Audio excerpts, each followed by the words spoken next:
me to unite the country. I was not able to get some of the other factional leaders to return to Liberia.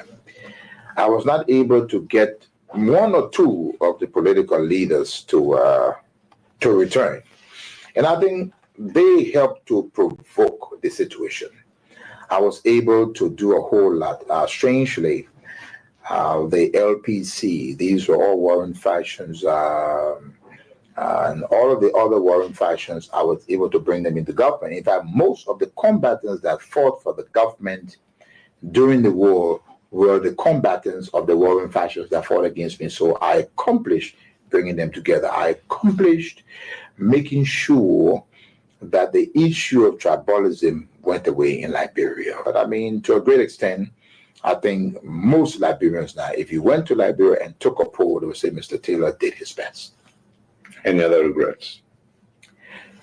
The second regret is that I was never able to get the United States to understand me.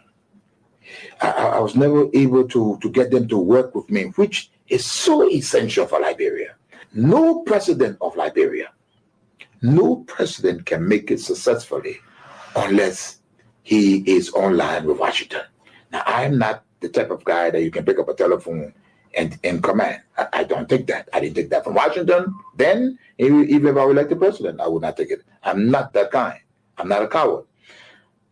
But I do believe that a good working relationship is essential for any president of Liberia or that president. With a profound sense of gratitude and humility, it has been an honor and a privilege to serve as your president and commander-in-chief for the past 6 years. Together, in 2018, we embarked on a journey to build a united, peaceful, and prosperous Liberia. And I am deeply thankful for the trust and support you have bestowed upon me and my administration during my tenure. As we navigate the complexity of governance, your partnership was instrumental in the development and implementation of policies and programs that aim to bring progress and development to our great nation. Reflecting on the accomplishment of these 6 years, let me tell you that I am proud of what we have achieved together. We have built roads, supported free wires and free tuition at high schools and public universities, stabilized the macroeconomic challenges we face in 2018, built hundreds of pro-poor housing units, and achieved on so many fronts that we are able to list here today. However, I acknowledge that there is always room for improvement, and perhaps more could have been done under different circumstances. Regrettably,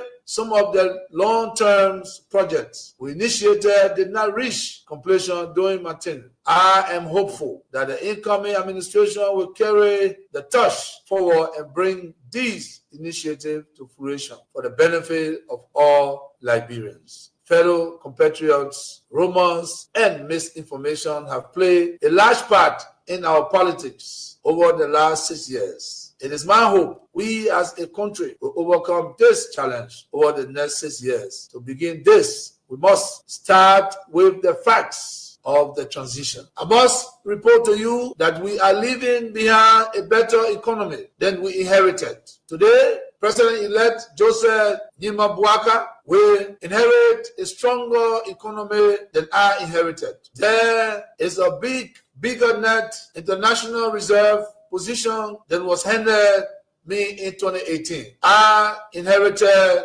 94,999,000 United States dollars in net international reserves. And I am handing over to the next administration a net international reserve position of 222,700,000 United States dollars. This is 136% increase in the net international the rescue, small rescue puppets, those apologists, those rescue surrogates, those miscreants, those rescue monkey banks and charlatans who were insulting people. Oh, yes, some of them they are in economic destitution, paralysis, and enigma. So-called experts in the country, that's even the rescue, small rescue puppets, these apologists who rescue surrogates, those miscreants, those rescue monkey banks and charlatans who were insulting people. Oh, yes, and some of them, they are in economic destitution, paralysis, and enigma. So-called experts,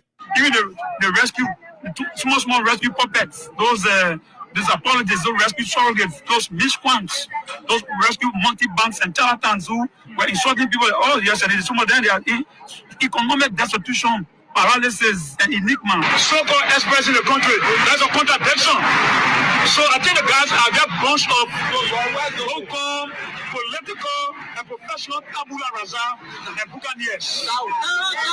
He does is to convert the kingdom into a circus. This is what we must deal with, and this is what we must say. Who do we elect into our public offices? Because, as I've said before, when you allow hyenas to take care of goats, why should you be surprised when the goats are eaten? This is the same. And Africa is only going to realize our potential in all areas when, by dint of choice, we enable and allow our best men and women to serve in different areas. I've heard it being said about Lee Kuan Yew in Singapore. I've heard it being suggested about Mahathir Mohamad in Malaysia. I've heard it being said about Japan. I've heard it being said about other countries, but there was a conscious decision on the part of those individuals and the followership. We always talk about leaders, but we never talk about the followers. The followers must also style up. Africans on average are for some reason attracted to thieves. Africans are for some reason attracted to men and women who cannot serve her. And when they are not served, then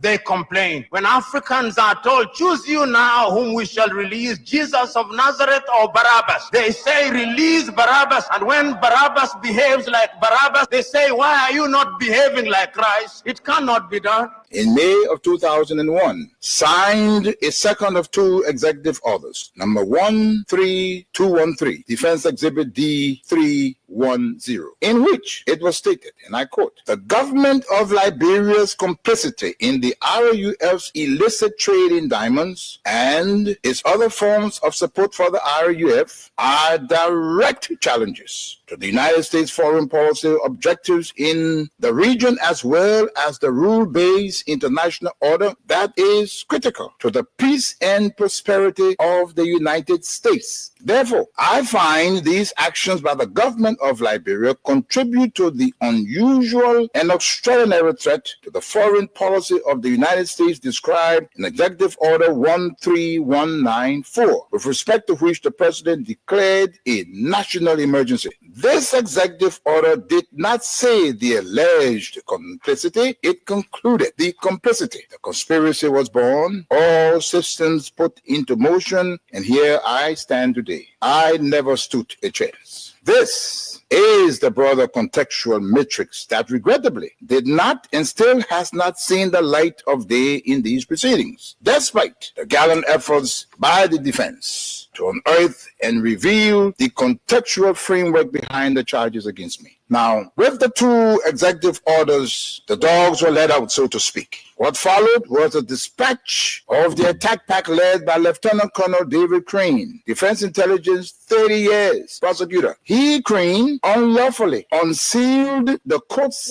sealed indictment to his handlers, senior U.S. government officials at the U.S. Embassy in Freetown, and was never held to account. The rest of the operational team are Colonel Brandon Hollis, Defense Intelligence, CIA, U.S. Air Force, Senior Trial Counsel, and now prosecutor. James C. Johnson, U.S. Army expert, 20 years, unconventional and special operations, Chief of Prosecutions for the SCSL. Alan White, 30 years, Defense Intelligence, recalled from retirement to head up investigations at the Special Court of Sierra Leone. Stephen J. Rapp came on board as chief prosecutor for a short time with experience from Capitol Hill, where he served with a U.S. Senate Judiciary Committee sometime before. It came as no surprise to me that as a reward of sorts for Stephen Rapp's diligence in the execution of U.S. foreign policy objectives through these ad hoc tribunals, he was appointed U.S. Ambassador at large for war crimes issues. news. In support of the contextual framework of politics, on February 8, 2006, Lieutenant Colonel David Crane, prosecutor, appeared before a U.S. Congress Subcommittee on Africa, Defense Exhibit D-404, and spelled out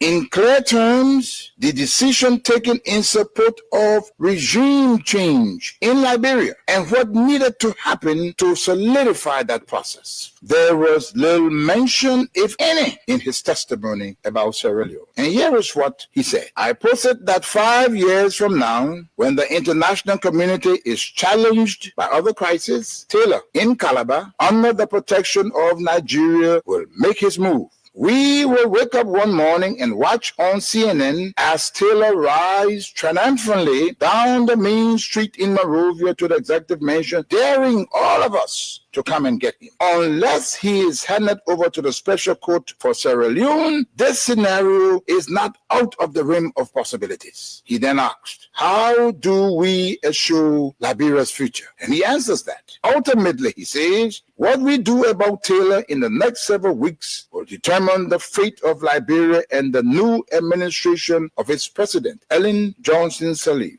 Crane then sets out several plans, two of which I'll state here. He said, first, hand Charles Taylor over to the special court for Sierra Leone for a fair trial, his kind of trial. This takes him out of the local and regional dynamics that is West Africa. Second, tie any financial and political support to good governance in Liberia. Time does not permit, but the exhibits are present. Not even the Nigerian nation was spared from threats and intimidation, as explained by Fani Kayode, press secretary to President Obasanjo, the Nigerian investigations at the special court of Sierra Leone. Stephen J. Rapp came on board as chief prosecutor for a short time of experience from Capitol Hill, where he served with the U.S. Senate Judiciary Committee sometime before. It came as no surprise to me that as a reward of sorts for Stephen Rapp's diligence in the execution of U.S. foreign policy objectives through these ad hoc tribunals, he was appointed U.S. ambassador at large for war crimes issues. In support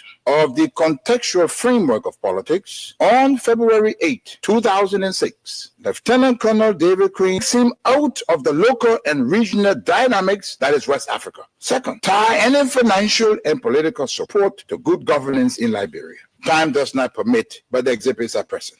Not even the Nigerian nation was spared from threats and intimidation, as explained by Fani Kayode, press secretary to President Obasanjo, the Nigerian head of state, who was with him in Washington when President George W. Bush promised, and I quote, to bring Nigeria to its knees if Taylor was not turned over to the special court. And what happened? Obasanjo buckled and capitulated. Now, this demonstrates the significant pressure that was brought to bear on President Obasanjo, irrespective of his personal and leadership obligations to the West African sub-region. And therein lies the dilemma for current African heads of state and government, but how to enter into binding commitments and obligations with the African pairs and remain steadfast, resolute, and unyielding in their fidelity to those agreements in the face of such unrelenting and punishing pressure from powerful West. Where you at? Wake up when you stop slipping. Whip your hands, whip your hands, whip your hands, whip your. Come on. I know y'all sleeping now. Y'all gotta wake up small, yeah? Okay, let's go. The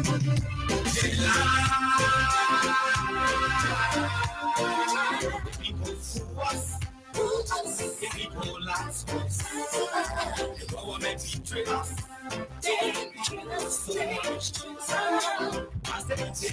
Oh yes, and you all must be told that in the face of democracy, in the practice of democracy, silence is a crime. Silence is a criminal offense. And those of you who would decide to live in silence, to stay in silence, to wear silence, perpetual silence, you all are committing crimes against the state and against the people. It encourages us to stand up and speak to the power that be. It motivates us to stand up firm with courage and valor to engage our oppressors. Those who say you will not get safe drinking water once they are in power. Those who believe you are not entitled to cheap and affordable electricity. Those who think you are supposed to go to bed without eating.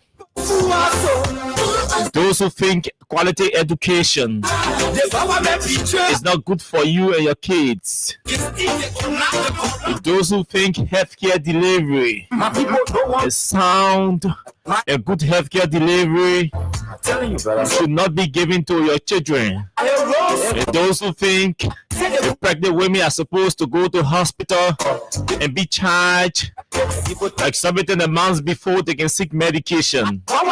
Those are the people who hate you. And anyone who will decide to sit or live in silence without engaging those who are perpetrating those actions against the people are equally criminals and oppressors. Those are the targets. Those are our targets. And that is why we are here to engage them. Let me say very, very pleasant good evening to all of you across the country. Good morning, good afternoon, good evening to those of you in the diaspora. Our friends, our fans, our followers, our critics, and even those of you who do not like the things we say and the way we say them. It's good to have all of you join us tonight on the 3rd day of September 2024. 2025. I'm sorry for that. Just a lot to talk about tonight, as always. I see that a lot of rescue people are crying nowadays. A lot of failed policies are being implemented or announced by the government. Joseph Boakai is struggling to stay in charge, to take charge of the state. The country's problems seem bigger than him to handle. The citizens are grieving. The citizens are crying. The citizens are tired with his leadership. The citizens believe that Joe Boakai fooled them and misled them. And now that they are asking questions. Why the government should lie, why the government should steal. Jackson Harris has branded the UP government as ungrateful people. He said the UP is a group of ungrateful people. He's not the first person to say that. Samuel Johnson recently said the same thing. Now it's Jackson Harris. I will tell you who Jackson Harris is. He's believed to be a whistleblower. The man who raised the alarm of corruption at the LRRC. He says UP folks are ungrateful. Prince Johnson was the first to brand these people as ungrateful people. Henry Costa said Joseph Boakai was an ungrateful son of a swan. Why only the UP folks, UP and their leaders? Why only them? Everybody is branding them ungrateful. Henry Costa said Boakai is an ungrateful son of a swan. Prince Johnson said UP folks are ungrateful. Samuel Johnson again came out to say they were ungrateful and mean selfish. Today is Jackson Harris again branding them ungrateful. So why does you lie? Why does you steal? Why does you allow the citizens to read? We will read for you what he posted on his social media page. We provide you updates from the Capitol building as on case tonight, as always. Why? The government should lie. Why? But the question that we have. So on today, the General Services Agency issued a memo. We're going to read for you what's contained in the memo. They say when you get beer, don't carry beer to their office. Somebody said GSA public school.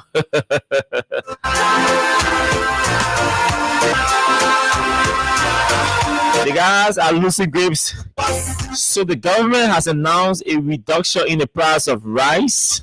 We hope to go to the telephone lines and speak with some of you tonight who were able to buy rice today and confirm how much did you buy the rice. The 25 kg bag of rice. Government says nobody should sell above $14. We are going to open the telephone lines to ask you how much did you buy or how much did you sell a bag of rice today.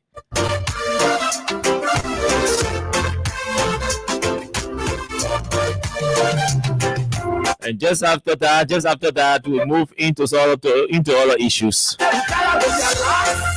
The House of Representatives is refusing to open its doors to audit. The very reason why they say Fonanti should be removed or Fonanti should resign. Why is the House of Representatives refusing to open her doors to audit? We are going back to the legislature tonight, suspending all other discussions to focus on the legislature. So why are they refusing audit? Why have they not provided any update about audit of the House of Representatives? We want to know tonight. We must place a call to the Director of Press and Public Affairs at the House of Representatives, Mr. Robert Hans,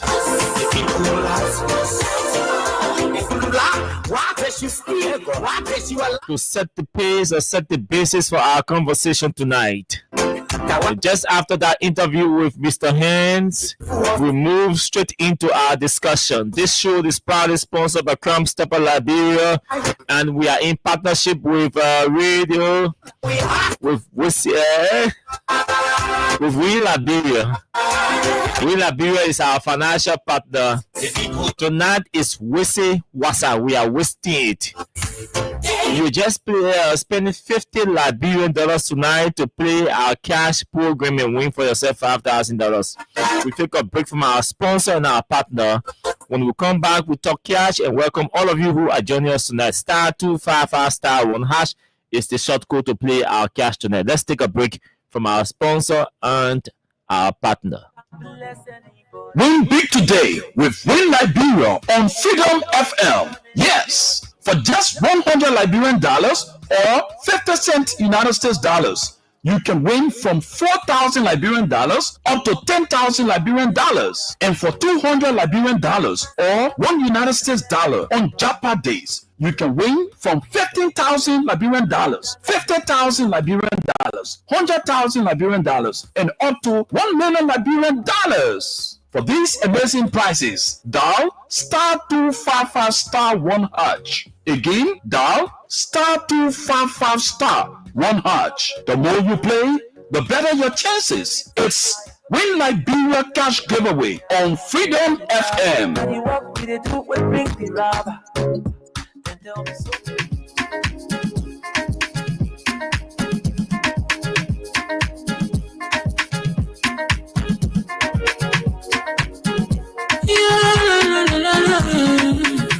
It's about musical.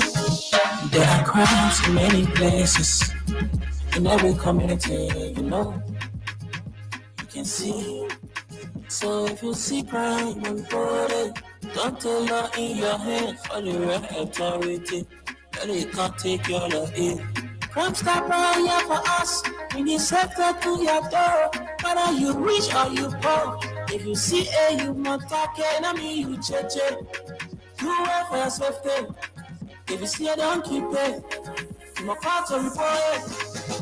Crime stop, the people bringing safety to your door. Crime stop, stopping crime and make it peace for them before. Crime stop, Liberia, from the center to interior. Crime stop, keeping us safe, let's stop it, crime for all of us. Crime stop, the people bringing safety to your door. Crime stop, stopping crime and make it peace for them before. Crime stop, Liberia, from the center to interior. Crime stop. Keeping us safe, let's stop it, crime for all of us. Crime Stopper Liberia is your community crime fighting partner.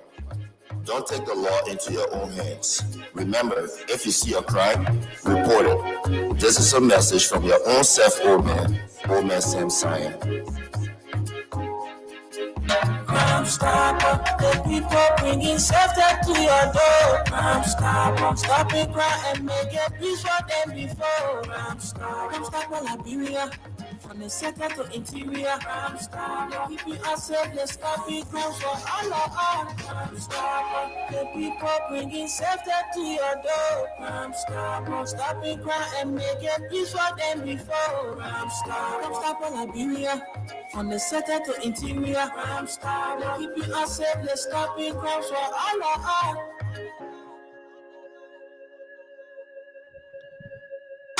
Okay. Thank you, Omen Sam Sion. Thank you so much. Let's move into something next. Something else. Let's welcome all of you who are joining us tonight on the show. It's good to have all of you joining us tonight. Beginning with Dubon Hill, Venetius Junior Agatha Glasgow, J.D. Williams, Nathan Jebadi or Jebada. Hope I got your name correctly, Nathan Jebada. Welcome to the show from Greenville, Sando, Asuf Hamole from Broadview. Welcome all of you, Stevie Yagadi from Lower Magibi County, Mohammed Balo. Thank you. Welcome to the show from Broadview. Lamin Fofana is joining us tonight, and Taylor has joined us from Michigan. Juji Wonwe from Johnsonville, Mawata Ability, Helena Wilson, Alaska P from India, Juji Wonwe, Musa Sharif from New Georgia is also following the show. Fever Morris, welcome. Clady Addison has joined us tonight. Pauline Zion is following us tonight from Minnesota via YouTube. Abraham Kumar has joined the show from Iron Factory Community. Augustine Yandimo is joining the show tonight from Foya Broad Street in Lofa County. Paul Jasper has joined us as well from Maryland in the US. Aliyu Kamara is following the show. William Wulu is joining us tonight from Upper Cardwell. Ezekiel Wayakoli has joined us as well from where? Okay, he doesn't include that. Native versus Congo. What is that? Hey, Austin, Timothy Eltier has also joined the show tonight. Folks, ladies and gentlemen, all of you who are joining us tonight on from the different platforms, I'd like to welcome all of you to the show tonight, including those of you listening to us via the radio, those of you listening to us via the online radio. It's good to have all of you joining us tonight on the show. So let's move into more important things tonight. A lot to talk about. The list is long. We told you yesterday that we have a breaking news for you from the executive mansion. So yes, a lot of issues to talk about tonight. People, the election has started. The election are ongoing in the country. It started from the executive mansion. Trust me, the causing, the barbacles that is happening that you see in the country now, it started from the executive mansion. The causing started from right in the executive mansion since the death of Sylvester Grisby was announced. They've been lashing each other in the mansion. So people ain't speaking. Oh, the people that ain't speaking will know that near. Or two Jews ain't speaking. Oh. So we know all of that. So we'll talk some tonight. We'll not talk all. We will talk some tonight. We will reserve some for tomorrow and some for next week. 6 years, so I will eat it bit by bit. We can eat everything now. We can keep it hanging. Today we bring small with lunch. You taste it, you go back to bed. Tomorrow you wake up again, we give you small, you taste it, you go back, you rest. The next day you wake up again, we give you small, you taste it. So you have been testing it. So everything gets finished. Then the next day you wake up, you've exhausted everything, you've consumed everything, and then there's nothing for you to, So we have to give it to you bit and pieces. Small. But listen, the small ones that we will give you will be juicy. That's what we can say to you. So yeah, 2 junior fighting in mansion, 2 million almost blow the other day in mansion. Again, the people yesterday there was there was a tension in the executive mansion again. The other one, his or tea. So all these things are happening in the e-mansion. Foreign affairs is having your own issues. There is a potential resignation coming. We'll tell you who might resign from the Ministry of Foreign Affairs. So a lot of juicy information we have for you tonight. Just stick and stay. Don't go nowhere. Invite others to follow the show tonight because, like I said, it's going to be juicy. You want to know who might resign from the Ministry of Foreign Affairs? Stick and stay. Don't go anywhere and invite others to join us. You want to know who are the folks not speaking in the e-mansion? Who were the two guys that almost two blows and all of that and insulted each other? Y'all want to know all of this information? Stick and stay. Don't go anywhere because a lot is up for you tonight. This is Freedom Hard Talk. We talk the hard issues. And you know me, I'm a high vibe man. That's why I'm called a kawaha. So we see it, we talk it as we see it. So okay, and we are ready and prepared to take any responsibility for anything we say on this show. Anything we say, we are prepared. We are willing to take full responsibility for anything we say on this show and anybody name we say anything about on this show. So let's move into some of the in-house issues, that we are supposed to clear off our decks. The fight in Nima County continues. That the new lawmaker, the newly elected representative in Nima made a post today, but we're going to keep that for tomorrow because he's making an appearance tomorrow on ALBC, as we're told. We saw a flyer from him and people, so he's going to talk a lot tomorrow. So we'll wait for him for after his appearance. The issue with Bishop Kotu Brown, he's been speaking of late. He's not happy. He's displeased with the manner in which the government is proceeding. He believes that they are mean, they are selfish, they are greedy, and all of that. So those are different issues happening. We have the full audio that we are editing and working on to take all of the different sermons because it was a sermon that he delivered. So we're going to take everything from there and edit. Tomorrow we're going to have a conversation. There is a reason why we are having a conversation about Kotu Brown tomorrow, and he's comment about the government being mean because Mr. Brown, or Bishop Brown, was president of the Liberia Council of Churches under George Weah for a good period of time. He was vocal. He was stern on the CDC government. And yes, we used to disagree with him at times, but in the first year of the UP, he was really silent and we were calling him out. Why is he silent? All of that. But when we hear the bishop complaining now that the UP people, they are mean, there are too many questions that come to bear, right? So we were able to get there to conclude the editing of the recording because it came long. It's a 1 hour plus audio. So yes, it's good that tomorrow is Thursday. It's a good time to dive into that whole conversation of the Liberia Council of Churches. Also, we said to you that the GSA, the General Services Agency, has issued a memo, in fact, and they're asking all the people, especially the males, amongst them, they're asking them not to wear beer. They say when you get beer, don't bring it to our office. So let me read what they have written. It said, internal memorandum for all employees and visitors.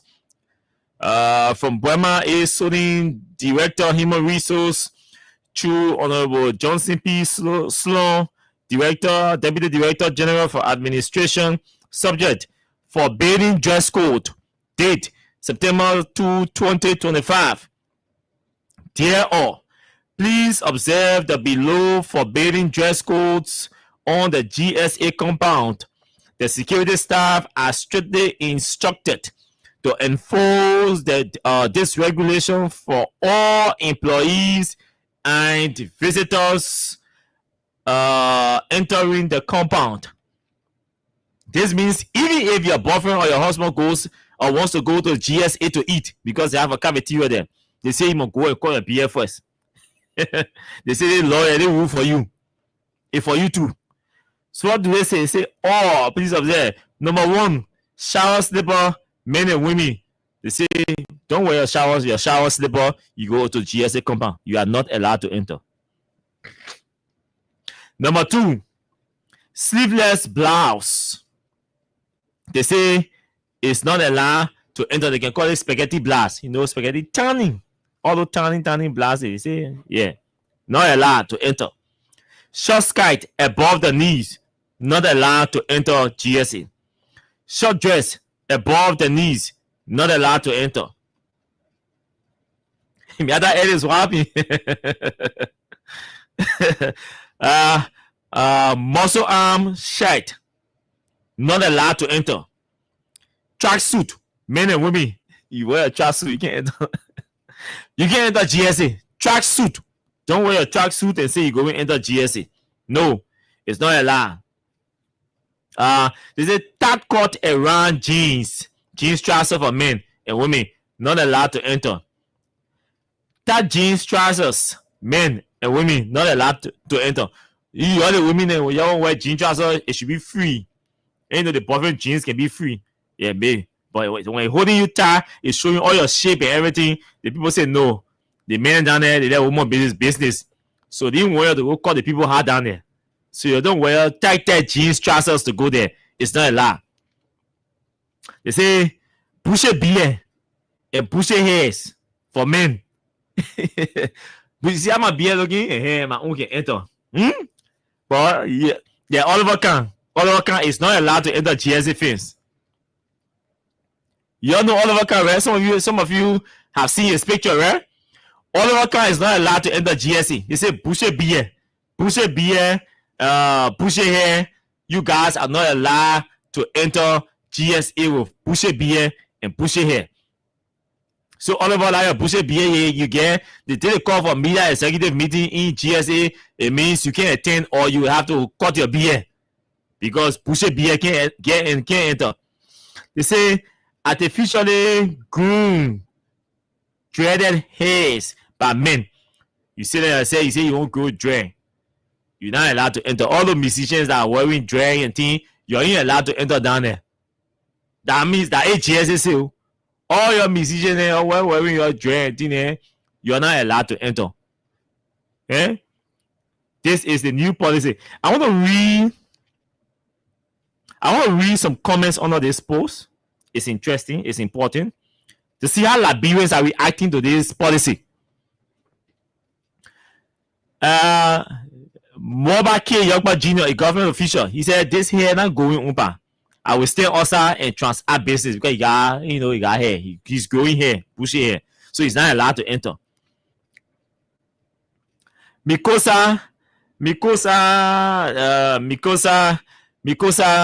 Sali say that when they call the hair bushy hair and beards will make them to stop. That when they call the hair bushy, that when they cut the bushy hair and beards will make them to stop stealing the poor people's money. And also Liberia and her less basic attitude. Safa Jala, he says madness.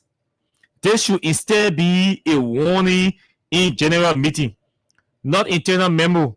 Mr. President, can I send these people to any of our public high schools to heed?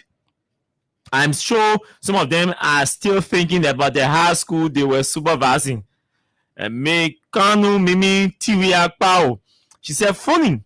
So GSA is now disciplining people? Come to Western Wall and see.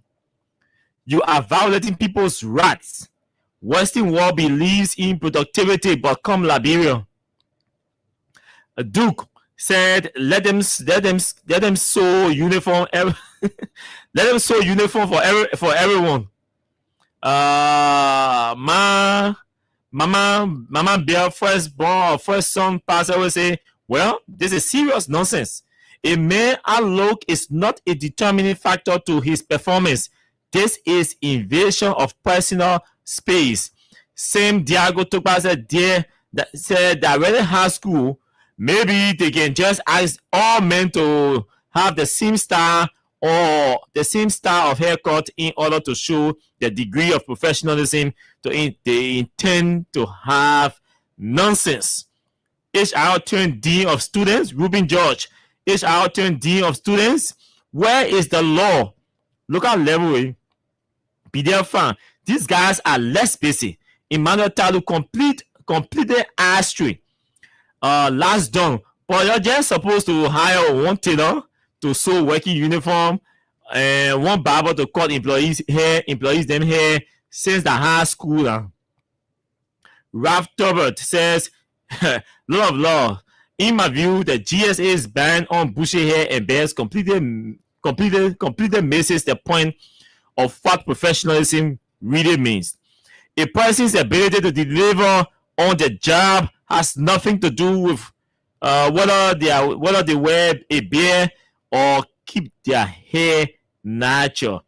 Dijon Cooper says, my wife was a victim today and I had to confirm her to my institution standards. So no matter if she's an airline ticket agent in her institution, the law is the law. This is not law. So let's stop it right there with some of the comments. That's just it for the GSA thing.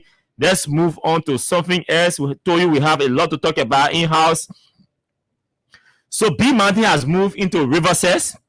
You know, B Mountain is exploiting our goal from Grand Cape Mount, right? That the government decides to remain useless and Talib taking no action. They have moved into Riverses County.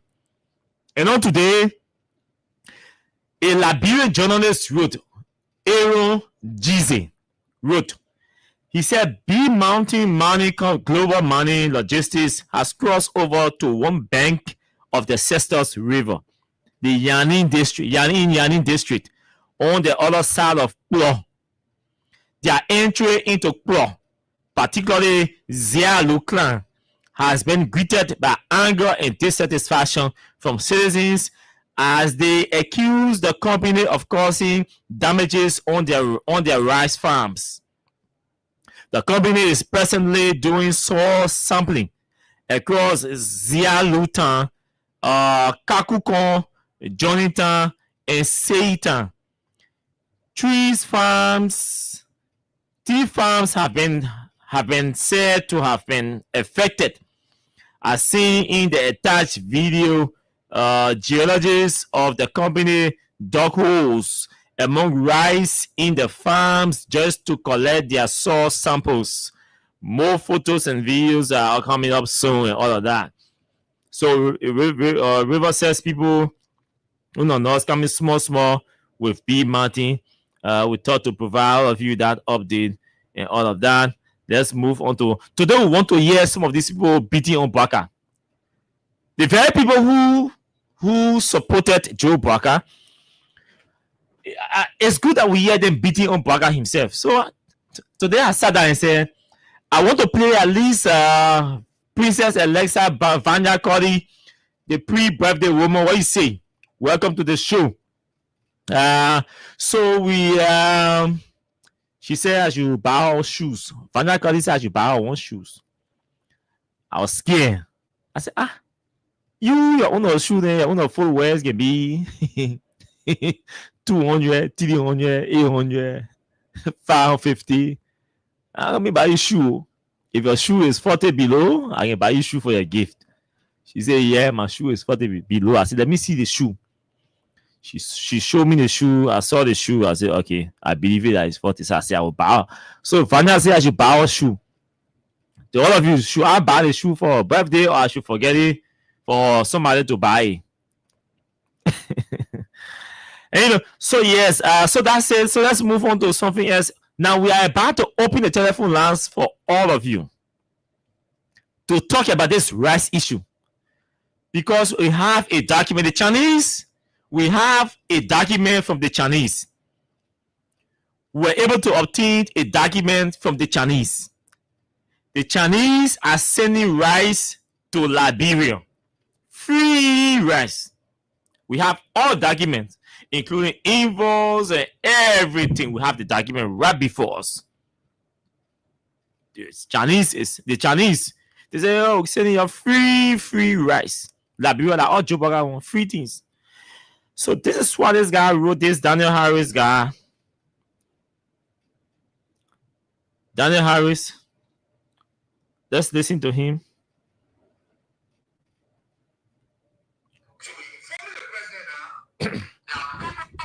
Somewhere along with you, when you count the volume of work they did, you're more than 75% to the leadership, to the that come to power. The only thing they told somebody that the Union Party offered JB 2017, it was to gain a party ticket. You talk about the hospitable attitude of JMB. You're saying he's that kind of person who is accessible and hospitable, and when you go around him, you like his affiliation. Are you honest about this statement? I'm very honest about it. I'm very the first time I met JMB, we talked more. That was 2017. The second time I met him again, loud to the campaign closing, that woman spoke to us. Brother, you hear that old man talking, that old man no labor to his finger, to that old man talk to you. When you are very angry, it's soft already. That's how JMB low. The man's voice is still in my ear, ringing bell. I met JMB. To his house at that night, we were dropping at night, waiting for that jumping launching, still dropping materials. Going to Gafua to pick up material. Gafua knows that. Why would nothing for an Congress? Want to every environment or every young that can accommodate every young person. Okay, so you're watching a very wonderful interview. My name is Washington Prince Stafford Jr. and my colleague. Okay, so you heard it from him. The man said JB is ungrateful.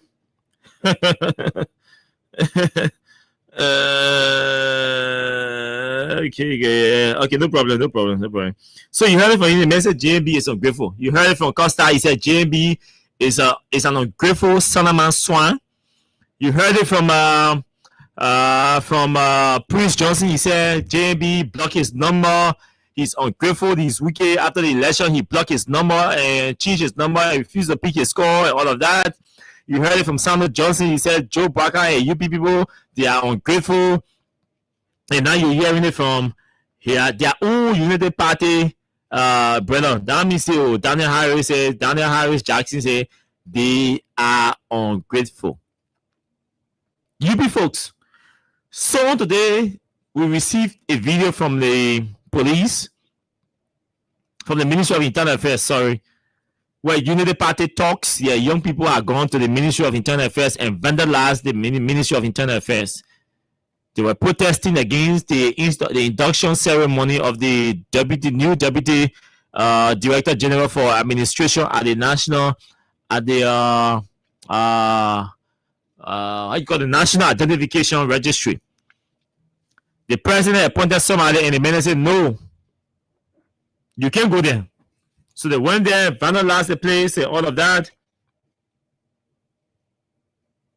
And we were able to obtain the video and all of that. So that adds up to the young people to the anger that is in the country from the young people of the Unity Party. They are angry, and you can see that they are vandalizing government places and all of that.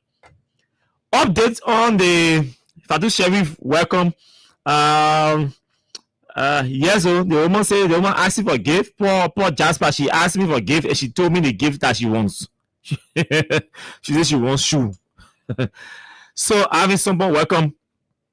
Thanks all of you for joining. Invite others to join the show tonight. So we told you that Amos Kofa, the famous Amos Kofa. Amos Kofa. Sister called me and told me that he was arrested at the boulevard en route to Morovia. That's what she said. Amos Kofa had been at the Liberia National Police headquarters since he returned to the country. And on today, he were able to speak with Amos Kofa. That I can confirm that I spoke with him today. I know you're wondering how come, man. So we spoke with Amos Kofa today, and Amos explained a lot of things to me. We spoke with him when he was being taken at the Morovia Central Prison. One is that the Judge Haru had instructed on yesterday that the police or the state should turn Amos Kofa over to his lawyers. The police or the government did not do so today. They did not turn Amos Kofa over to his lawyer. Instead, they delayed him up to 3:35, 3:45 around there, and up to 15 minutes to around 15 or 10, 15 minutes to 4 o'clock. And they escorted him on a huge security presence, along with one or two sheriffs. And he was escorted at the Monrovia Central Prison. When they got there, the police officers, along with the sheriff, demanded that Amos Kofa sign a document committing him to the Central Prison. And Amos Kofa insisted that he was not signing any document in the absence of his lawyer. And I was on the phone hearing the voices from the police officers and the sheriff. And he insisted that he was not signing any document at the Monrovia Central Prison in the absence of his lawyer. They were going back and forth, and he kept insisting that he would not sign any document in the absence of his lawyers.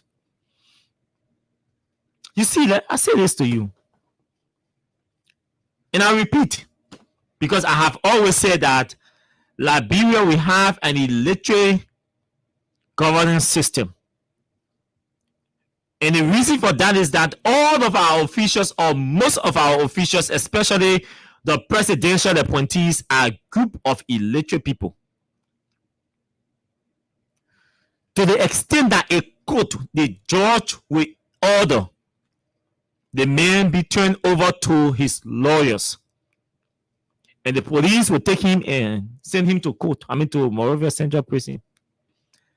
And an inmate, not an inmate, but a suspect. You compel a suspect to sign a document when you all are aware, court sheriffs, police officers are aware that before a suspect signs any document, his lawyer is supposed to be there. Suppose the man cannot read and write, or he cannot read or write, and you ask him to sign a document that he has not even read, he's under tension, he's psychologically disturbed, and you ask him to sign a document when you know all of the lawyers representing the suspects in the arson case. How was that so difficult to call one or two of the lawyers? You know their offices.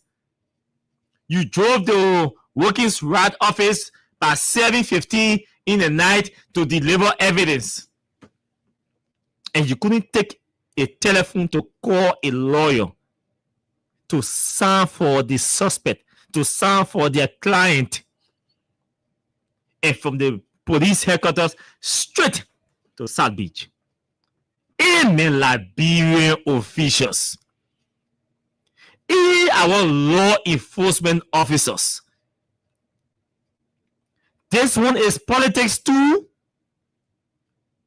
When the judge has instructed you, order you to turn the client, to turn the suspect over to his lawyer, and you refuse to turn the suspect over to his lawyer, you process him and send him to South Beach without even going to the court to submit or file for a bond. You take him straight to South Beach without the knowledge of his lawyers. I'm telling you, Amos Kofa lawyers did not even know that he had been taken to South Beach. Because the procedure is from the police, after investigation, the person is charged and sent to court. In Amos Kofa's case, he's going on a no investigation because he has already been charged and indicted. So there's no need for police interrogation. All the police needed to do, turn him over to his lawyers or to the court. In this case, he should have been turned over to his lawyers because the judge, Roosevelt Willie, had already ordered the police to turn Amos Kofa over to his lawyers. And lawyers would have taken him to the court with his bond, or if there is no bond, then the court will have committed him to the Morelia Central Prison.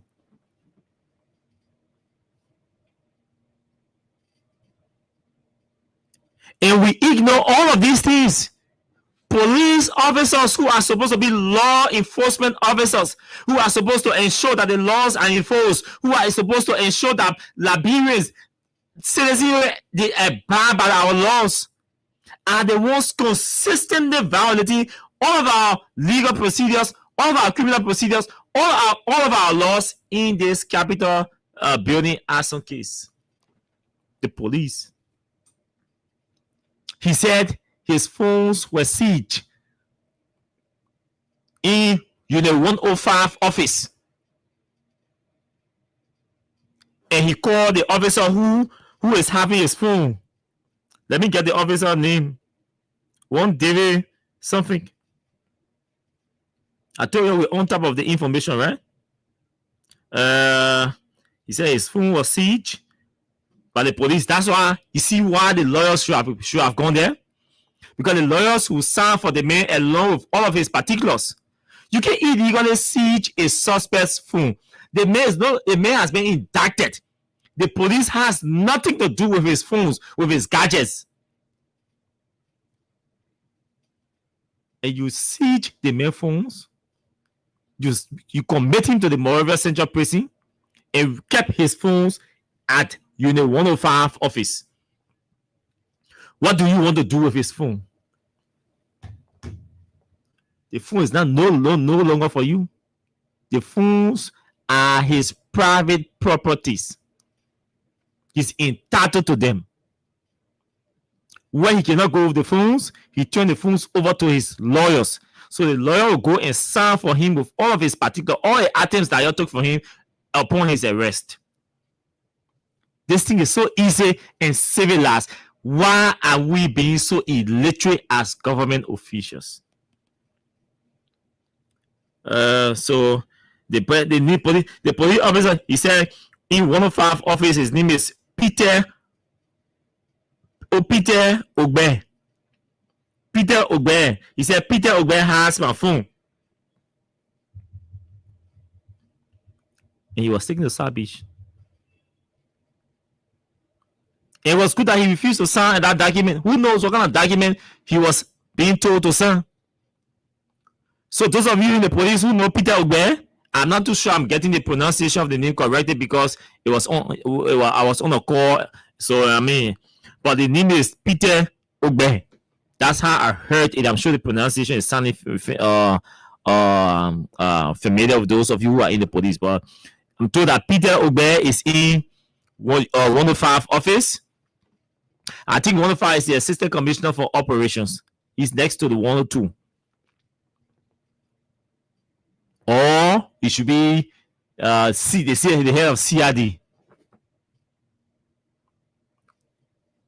So that's it. That's the update on the case. And in addition, tomorrow the Judge Roosevelt Wade is expected to rule in the case tomorrow. And we are hoping that we're hoping for the best. Like I said to you, do not raise your hope.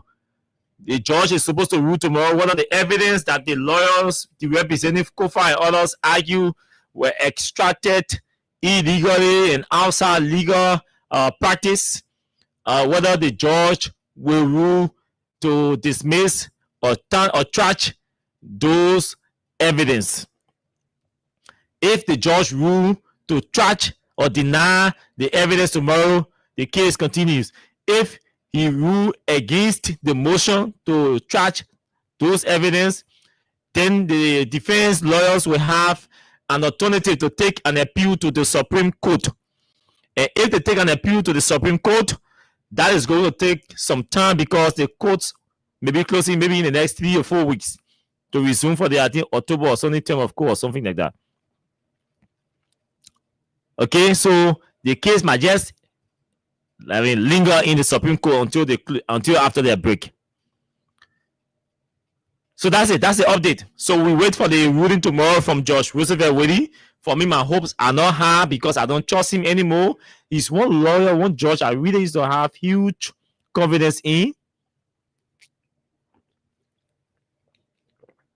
But I think he's politically compromised now, and he's allowing himself to be used by the executive mansion, and so we can't depend on him anymore. We can't invest our confidence in him.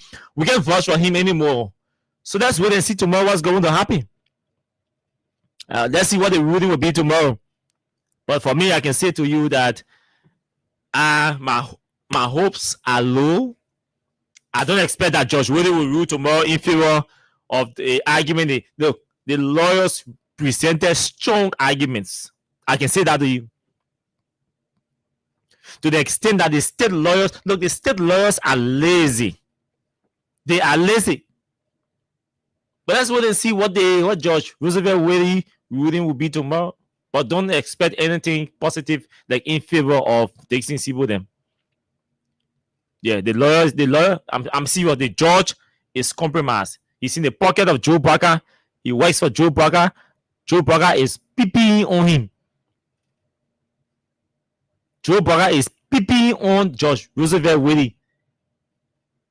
So he takes instructions from the executive mansion. So nothing serious you can get from all of him. Everything that is defense lawyer file, he will reject them. So that's it. Now, folks, like I announced to you today, is Wese Wasa. Thursday, I paid $10,000. Today, I want to pay 2 persons $10,000. And I hope 2 persons will be able to win my money tonight. Don't allow me carry my money back. I'm begging you tonight. You just need to spend $50 Liberian to play tonight. I want to pay 2 persons $10,000 each tonight. Wese Wasa. So I want to whistle and go home on the Wednesdays. This is night. So I'm begging y'all. I hold your 2 for you. I hold your 2 for you. Y'all please win my money. Y'all please win my money. I'm begging y'all. Y'all please win my money. So the Wese Wasa promo is on. Campaign is on. This is how you play. Before we run into our discussion about the House of Representatives audit process and the rest conversation. So just make sure you have $50 Liberian. Pay attention because I'm not going to spend more time talking about this. If you have $50 Liberian on your mobile money account, it means you are qualified to play our cash giveaway. Then you dial *255*1#. *255*1#. You send, and then 2 options will appear on your phone. Option number 1 will be asking you whether you want to play in Liberian dollars, and option number 2 will be asking you whether you want to play in US dollars. Whichever currency you select, you will send and enter your mobile money password. But the short code to play is you will dial *255*1#. That's the short code for Lone Star Sales subscribers. So yes, the game is on. You can start. Let's roll. 10,000 each person tonight, just for $50. That's all I can say to all of you playing tonight. Okay, so let's move on. Now, I want to talk to the director of press for public affairs, but let me take this rice issue first. Or let's blend the two conversation. Let me talk to Robert Haynes first. As you guys play the game, the radio game, trust me, we'll pay at least 2 persons tonight, $10,000 each. Just for $50, you might win $10,000 tonight just for spending $50. So the game is on. Let's go as we're talking. Robert Haynes, where are you? Let me call Robert Haynes again. I didn't BRT Robert Haynes. Yes, him. The Congo basketball from Grand Bassa County. Let's see what we'll get him tonight to talk to us.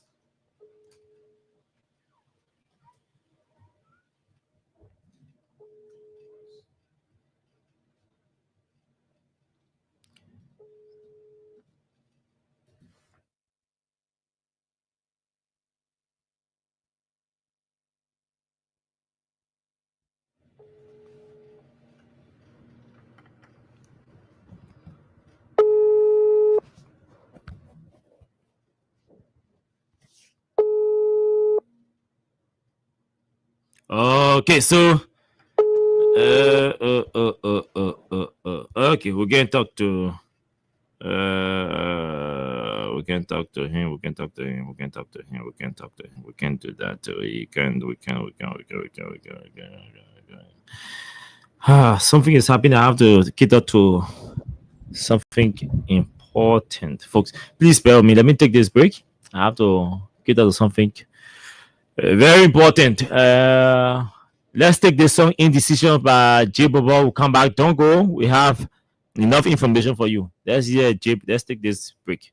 Cap with a J, no style G. International, baby. They say they want new press, so we gave them the new press, so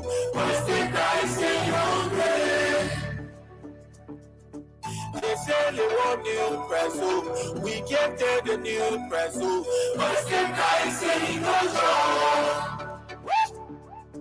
People 7 not taking pay.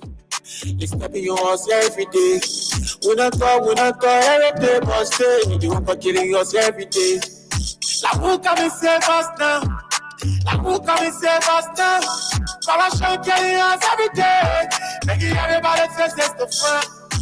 They say they want new press, so we gave them the new press, so what's the price in your way? They say they want new press, so we gave them the new press, so what's the price in your Plenty people they poverty, they taking 45. Go say stand, don't lose the place. So corruption, yeah. Hunger killing us. Hunger killing us. Hunger killing us. Hunger killing us. They say the devil was sharp, it's an idle man. An idle man is a hungry man. A hungry man is Okay, thank you. So, Robert is not in Liberia. I think he's be somewhere in East Africa around. I think he's in Rwanda or stuff. So, yeah, they're having some issue around there. So we can't talk to Robert. But yeah, I said, folks, yesterday, President Bwaka, right? Yeah, President Bwaka issued an executive order. And that executive order is sought to reduce the price of rice on the Liberian market. And we saw the UP folks running all around the Kodehe Chiki, celebrating the reduction in the price of rice on the market. On today, the Minister of Commerce issued a statement. The Minister of Commerce issued a statement today that they were going to begin enforcement today to ensure that everybody sell rice below $14. And she said, well, following President Bwaka's directive to reduce the prices of rice and other essential commodities, I am leading a nationwide inspection starting today to ensure that these new prices are properly implemented. Our goal is simple: to protect consumers from unfair pricing and make basic goods affordable for every household. We will be visiting markets, shops, and suppliers across the country. Anyone found overcharging will face serious consequences. Together, we can create a fair and transparent market that works for all Liberians. I ask for your support and cooperation during this important process. Thank you for trusting us to serve you. Is this process important? How is it important? Did you buy rice today for $14? Where do you live? Did you buy rice today for $14? We need to hear from you, because the president issued the order day before yesterday, and the commerce minister today posted that she was beginning a nationwide inspection today or enforcement to ensure that the executive order is enforced, that you will be able to buy, will be allowed to buy a 25 kg rice, a 25 kg bag of rice for $14.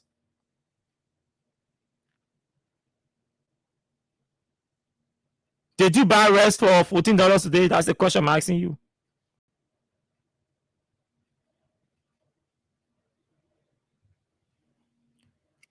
Let's ask you.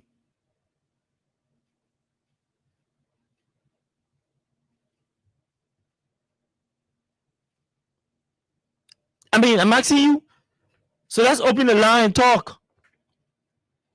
Did you buy rice today? The government is introducing a lot of reckless and irresponsible policy in the country.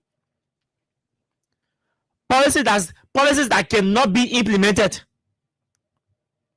You take your money and import your rice. You bring your rice after selling 1 month or 2 months. Government comes out and announces that you don't sell for $16 or $15.50. Sell at $14.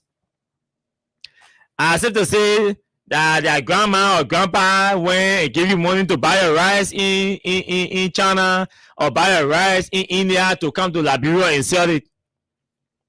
Or you harvested the rice from their family farm in Wasonga to sell to Liberians. They woke up the other day, today again, and issue another crazy policy at the GSA. Say people wearing beer should not be allowed. Boucher beer should not be allowed to enter their fence. When you have playful and childish people in government who do not have fresh ideas, you take group of old people who are supposed to be retired and send them to GSA to go and manage that place. So illiterate people, they say beer is indecent. Boucher beer that crime. Don't enter GSA when you get boucher beer.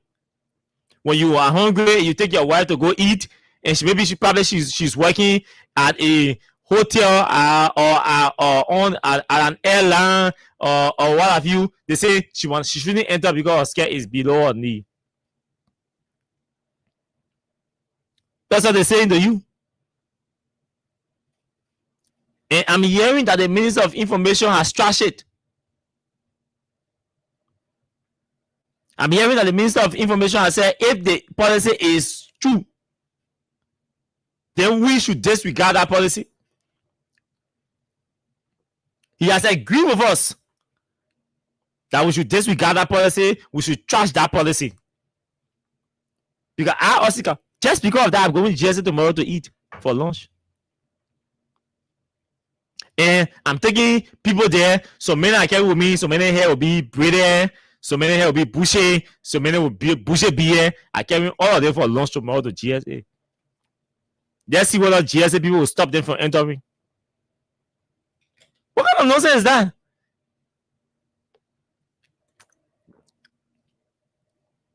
I mean, the stupidity has entered the heads of these UP people, like to the extent that they don't even know what to do anymore. They don't even know what to do anymore. You wake up one morning and just jump on and say, nobody should carry a boucher beer. It means the state mayor of Monrovia, John Safa, cannot go to GSA. He can't enter GSA fence. That's what they say. Ibrahim here, the Deputy Minister for Foreign Affairs at the Ministry of Foreign Affairs, he can't enter GSA fence because he heard boucher. That's exactly what they're saying. They are telling us that my man, Assistant Minister at the Ministry of Mines and Energy, cannot enter GSA fence because he heard boucher. When you get boucher here, don't enter GSA. When you get boucher beer, don't enter GSA. What kind of crap is that? We need people with fresh minds. People who have fresh ideas. Literate people. We're talking good governance. We're talking people's capacity to comprehend and implement. People who have the capacity, who have the capacity to innovate, change in public service.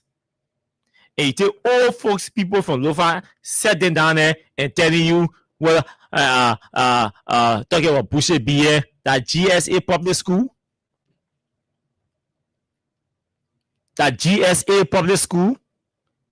and you're telling people what kind of beard to wear, they should cut their hair. What kind of rudeness is that? People should cut their hair before going to a government office. You see that the problem of drinking juice. That's the problem about drinking king juice. When you're in your 50s and you still won't be drinking king juice, that's what can happen.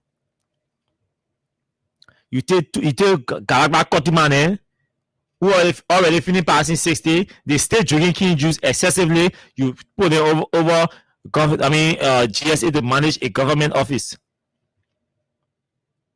What do you get from them? The people old, their brains are old, and they are still drinking king juice. So what do you expect?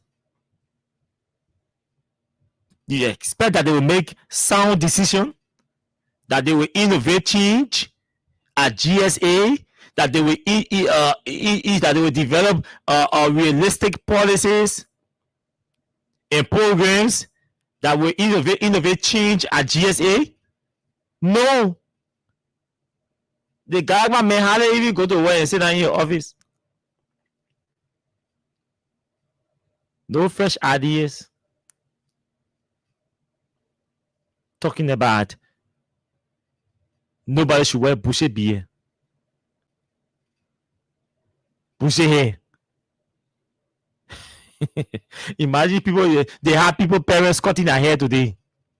Yes, GSA employees rushing out of the building to cut their hair and trim their beard or cut their beards.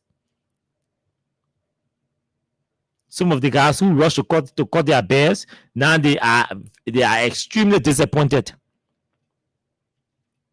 The independence of the man. I'm working at an entity, and one managing director or director general just wakes up in the morning and say, "Oh, if you know you here and you are keeping beards, you should cut the beards, or you are keeping bushy hair, you should cut the bushy hair." Are you supposed to tell me what kind of hair I keep? Is my hair impeding the smooth operations of GSA?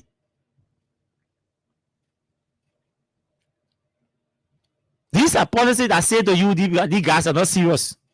Imagine the country is broke and struggling to raise resources and struggling to at least fix some things, and the folks at GSA are talking about bushy hair and bushy beard. You reduce governance into inspecting bushy hair and bushy beard.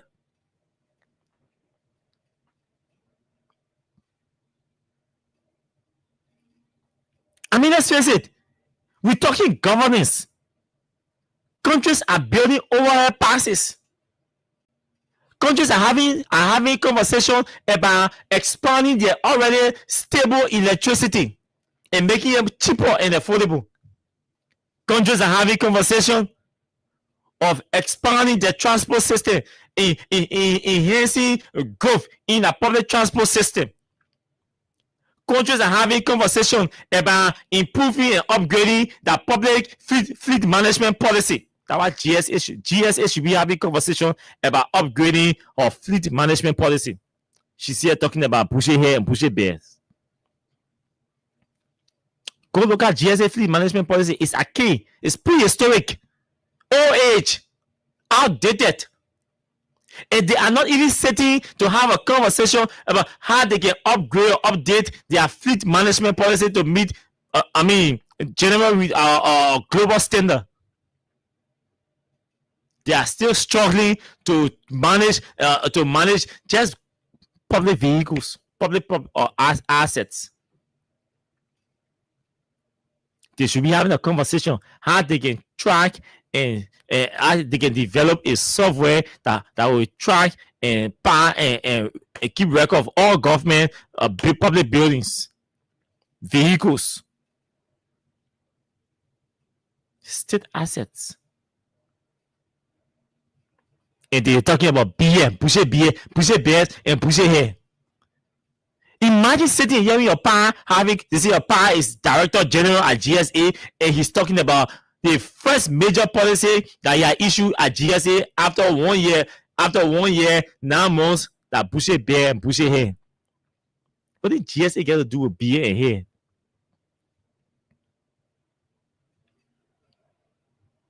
What does GSA have to do with bear, bushy bears, bushy hair? They kind of clothes you wear to go to work.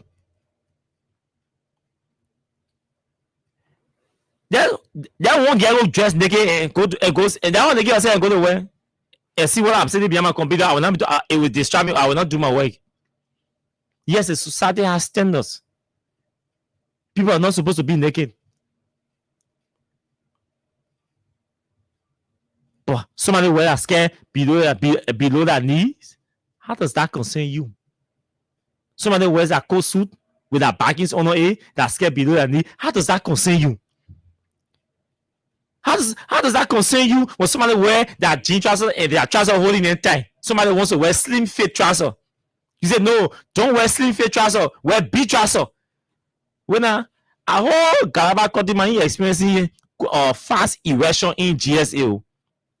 Go also you is that they can be cutting the man how they make it sit down in your office. When you go outside in the cafeteria, you pass around a B. So is that a man is a Galaba sitting there? He said no. I mean I'm experiencing erection, fast erection here. So that these guys gotta stop wearing the kind of sleeveless thing that will show on the side of that breast, and that will show between that breast and that chest, and maybe that will show their hips and all of that. So let's stop it. So Kotiman erecting, the people are erecting Kotiman and know. But you tell Kotiman, if the children wear or the women wear short skirt or dresses or tight trousers that cut in your hair, if you get bathroom, they get home and say inside J. No woman there. Use your soap.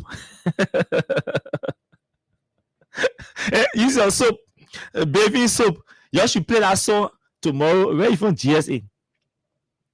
You tell Kotiman to use a soap and leave the people alone. Nobody is responsible for his medical deficiency. You're telling him to use soap. When he had caught, let him go in the bathroom. He's the head of the entity. When he had caught, let him go in the bathroom. Well, no baby soap. Then let him make sense for tar soap. Use tar soap and stop wasting our time. Joseph Braga is sick right now as we speak. He's sick. The executive mansion is confused. And you here talking about somebody wearing bushy hair and bushy beard. Your friend sick. Is struggling to even comprehend. And you here talking about bushy beard and bushy hair. The executive mansion is upside down. He's sick. Do you want to tell you? I will tell you. Joseph Braga sick. And they don't want you to know that he's sick. So they hardly eat. For the last 2 weeks, every day, all of that, Joseph Braga has 5 doctors here, foreign doctors in this country. They travel with him everywhere he goes. For the last 2 weeks, he's been going on different intense examination. They're struggling to restore his memory. They are struggling to restore his memory.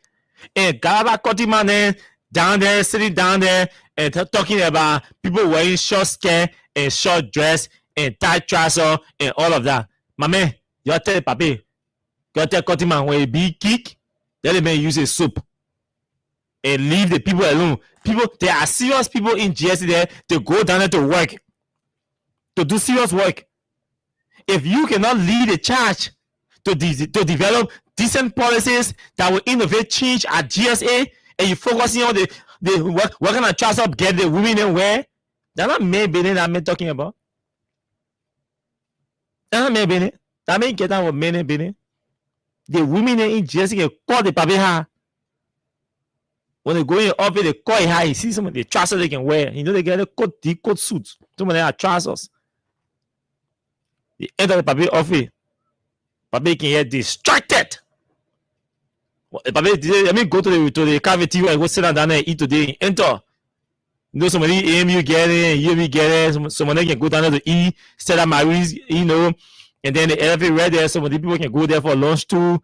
And then public works as well. They can go there to eat. And this time, you know, put a corporate wear together.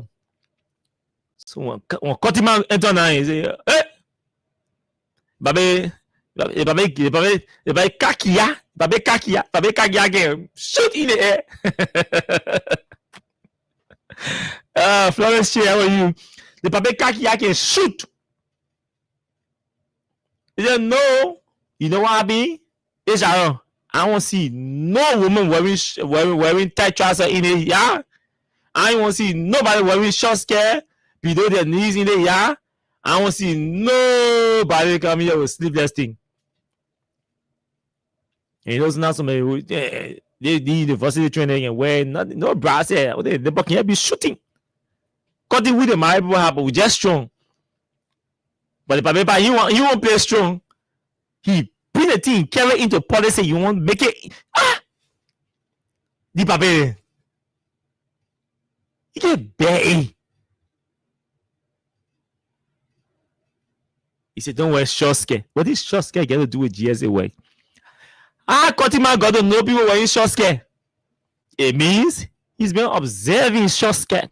He hasn't been focused on the work at GSA. He has been focused on short skirt. Because if Kotiman was not focusing on short skirt and sleeveless blouses and how you call it, slim fit trousers, he wouldn't be issuing a policy. But the people who he on woman bene, Jew bene, that's why he on. He that woman bene. That paper that I been looking for ever since he was superintendent or loafer. He used to let a woman bene. I ain't looking. He let Jew bene, so he go to the people place now. He had cut him all day. He's not focused on doing the people work. He's not focused. Issuing public policy. Issuing memorandum say people for outsiders and insiders should not wear short skirt, short dress, tight trousers. Women should not wear tight trousers. He said it there. All your soul feeling about it, baby. But that policy not working. Yo. That policy ain't working. You tell the papi to go. The policy ain't working. Duke. Jackson Lama, you tell the papi, yeah, you tell the papi that policy will not wear the women will wear that tight trousers, that short skirt, go down there to eat, to have lunch and go to work. Once they are effective on their jobs, once they are doing their jobs, once they know their jobs and they are doing their jobs and they are operating within the confines of our laws, they will do their jobs. You be sitting there buying your soap and be doing GIJ, yeah? You're eating with your eye. You eat it with your eye, baby. Well, nothing happening. Rice consumers, let's talk rice. How much did you buy your rice today? How much did you buy rice today? Tell us. Now, yesterday I placed a call to, I think about 6 or 7 lawmakers, all representatives. And I called them to follow up on why, I told them why I was calling. And I said to them, I'm calling to follow up on the audit that was started by Funanti and discontinued in the middle of it because of the crisis.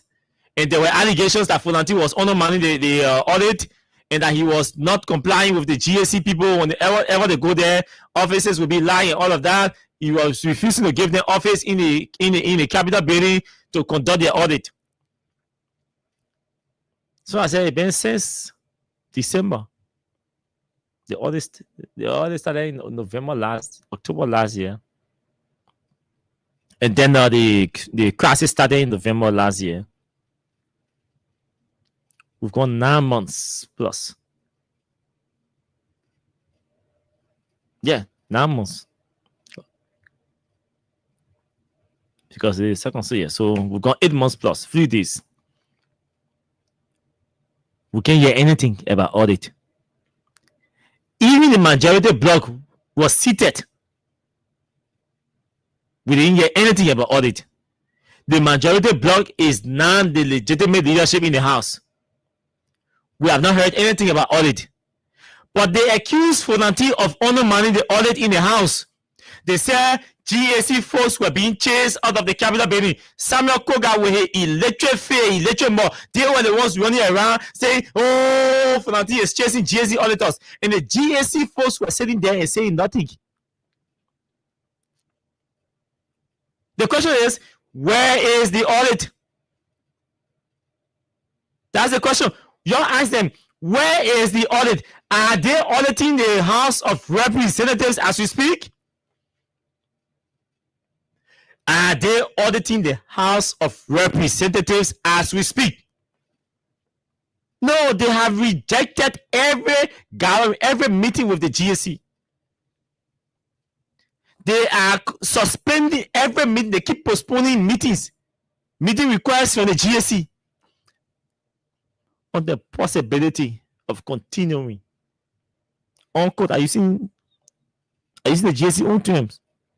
On the possibility of continuing the audit. On the possibility of continuing the audit. So the folks are saying, Richard Kuhn, we are requesting audience of you to have a conversation on the possibility of continuing the audit, of resuming the audit. Richard Kuhn has not gotten back in the leadership. They have not gotten back to GSC. We need a national uprising to compel the legislators to allow the GSC in that building to audit that dirty, corrupt place. Let me repeat. We need a national uprising, a popular uprising that will go to Capitol building, escort the GSC in that building, in that dirty building, to audit that place. To audit that place. Last week, Friday, I received an invitation from the legislative reporters to go down there and to preside over the debates, because they were having elections for to elect new corps of officers. And as a former legislative reporter, they invited me to go there and moderate the debate along with one of my colleagues, Matthias Labendi. The only change I saw in the building, even the cafeterias we used to be, the same way the cafeteria was looking when I was there about, because I left from that place in 2017, 2018, because it was after the election. I left from that place in 2018. Yes. And I went back to that cafeteria, the same way I saw the building. The only change I saw there, there's a girl who I used to work together at Voice FM. They call Salome. Salome has a nice place there set up. And I was like, wow, I didn't even know that this place was here. And when I said, you got a place? They say, yeah, my blah. So she running the place. The place is nice, decent, very nice, decent place. That's the only change, the only upgrade I saw in that building. To even renovate the building is a problem. So if Solomon, an individual, could upgrade the ballroom or one of the cafeteria or one of the curtains at the Capitol building at that level with decent bathroom, what about the house, the whole leadership of the house? Just a businesswoman renovated one of the cafeterias and running that place. Enter the bathrooms. There are multiple pots. Clean, decent. The scenery. So enticing. One human being, small girl, Sorry, I call you small girl. What small girl? Go down there. But comparing your status to those lawmakers, you small girl. Go to that place and upgraded that place. I sat to the place. I did not even want to leave. The place was so comfortable. After the debate, I decided to catch a cold drink. And I sat at the place. I didn't want to leave. The house is still struggling to modernize the chamber, to digitize it. All the money they steal, all and put it in their pockets, and sponsor girlfriends in their concubines, and refuse to subject themselves to audit. And the jumbo and put them, tomorrow say, oh, the CEC government corrupt, oh, Fernandi was corrupt, oh, Fernandi did not want to do this. Can all of us come together and compel the leadership of Rachel Kuhn to conduct an audit of the house? Can we do that?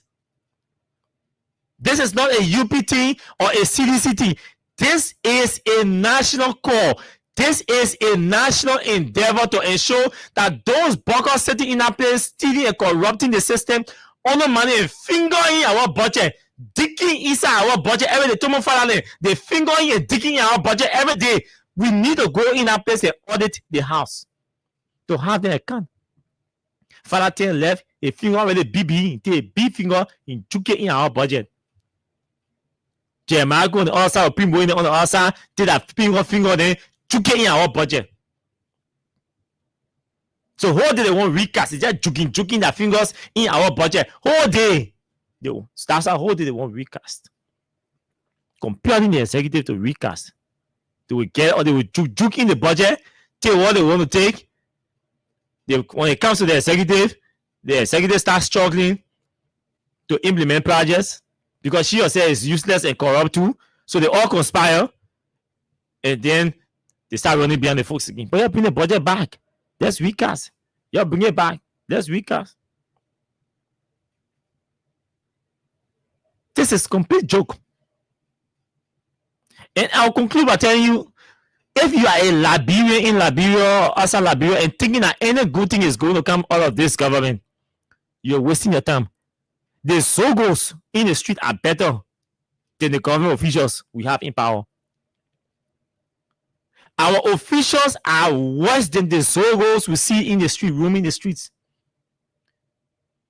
The difference between those Zogos and these people is that they are wearing clean clothes in government, and those folks are wearing dirty clothes. But you have a group of Zogos, elected people in government, and they say they're government officials. Like I said, we want to give two persons tonight. We want to give two persons tonight $10,000 each. So it's around it's just around 28 minutes up to 10 o'clock. So we want to talk to these people for the rest issue. Let's take calls on the rest issue, and then we can be doing the jobs for the 25 for the 10,000 each, two persons. So let's refresh the board and see how much transactions here to do the first job. Keep playing the cash giveaway. You have 20 minutes plus to play. We're giving 10,000 to each player tonight, as announced. So the short code is *255 *255 *1#. *255 *1#. That's the short code you pay to enter. You enter to play, sorry. So *255 *1# is the short code. Just that 2 options will appear on your phone. Option number 1 will be asking you whether you want to play in US dollars, and option number 2 will be asking you whether you want to play in Liberian dollars. Whichever option you see there, you send and you enter your mobile money password, and it's a bingo for you. So let's move on to Wese Wasa. We're Wese Wasa in it today. So that's Wese Wasa. Let's Wese Wasa. Let's see the entry. The entry is encouraging. So yes. So let's take call 0776 104 104 0886 500 104 are the numbers to call tonight. Yes, we'll talk about the capital building people. They're refusing to allow them being audited, and we need a national uprising to compel them to allow the GSC into that place, to all that nasty and dirty and filthy place, extremely corrupt place. And then we also want to hear from you about the rice situation in the country. Do you believe that the rice prices or the price of rice and other basic commodities have dropped as announced by Baga, or is another 4-1 now? Let's hear you. Go ahead. Hello. Your monitor. You have to adjust your monitor and call back. Hello, let's hear you. What is the name? My name is Francis Kamara. I joined you from Port River yesterday. Francis, did you buy rice today, or did you see a price of rice today? My God, brothers, this government, we consider them to be as black government. Everything they're talking about, it is just for somebody glory they are passing around with it. That's the way the pastor will align in the country here. They say, John, we are not doing the better thing. The thing that John we are doing, that the one that they're passing around pushing with. So just the way you said, these people, the so-called in the street, they are better than them. 100% agree with you. Nothing good will come out of there. Anything that in their interest that they want to refer on. Even if they see that you're right, they will take it from you. That's the only thing that I see in this government. Their government, they even make 100 years in power. They will not do nothing that the people will see different. Everything that the city will be saying. So I don't want for all to even be helping our head. Just the way you analyze it and listen to you clearly. Yeah, with all the things that you analyze, just why do you people who are passing around 23 lying to the very people that they can do this, they can do that. In fact, they have become the back of whatever. They have traveled more than any other government, that it can't be anything, that it can't be no investment. Nothing cool can come out of them. When they go, they come back. Will lie. The number of people that they say Jawea was traveling with, they're traveling with the number of that people more than we are. So I don't know. Where are we singing to? Thank you. Masisi, go ahead. Ambassador Sisi, let's hear you. Thank you. Okay, how you doing, myself? I'm okay. Okay. Let me say this to the Liberia people. I'll tell you, asking about food. Paul, they say I'm for rest. You still selling the food? No, say we got him bomb. I'm not getting bread now. No buy you. I'm buy food. So I said I won't. So did you buy rice today? I can buy rest to save my cup. Okay. So you best to stick to this. Rest is 3,000. 3,000, that's $15. $50. But also, can you imagine the person that put it on? If they put it on, the wholesale is $14, right? You buy for the $14, you put it in your shop, you say it's $14. Then what you selling for? You put it in the car and bring it for $50 for there. Then you put it in your shop. You say it's $14 US. So what you selling for now? Let's say, somebody selling for in the studio to work at for place to play by selling money that price, they should be arrested. It makes no sense. No, let's gas off for government in this country. No one put our money in this country here. All about government. Let me tell you, nobody put our money to invest in this country. All about leadership. They will not happy. You move it off speaker. You spend a lot of money. Let's put that to them. No stopping, no children in classes. It's not easy at all. Even the commercial enter the government to pay money, so we will pay it. So rice is $3,000 or $3,050 in some places. Yes, in Clarota. Then the license record that to 2,000. I'm not lying there so. That's why you say you're putting our US for there. You lie to people. Thank you. It can't happen. Thank you. Let's say the next person. Hello, let's hear you. Yeah, my name is Damo King calling from Lokitan. Damo, how much for a bag of rice, 25 kg in Lokitan? 3,000. Just buy them before you browse. 3,000, so that's $15 US. Yeah, US. Okay, thank you. Let's hear somebody else. We want to hear from the consumers of the rice because they go to buy the rice. Good evening to you. Let's hear you. Good evening, Austin Kawa. Good evening to the people of Liberia. What is the name? My name is Josh. You know, and I call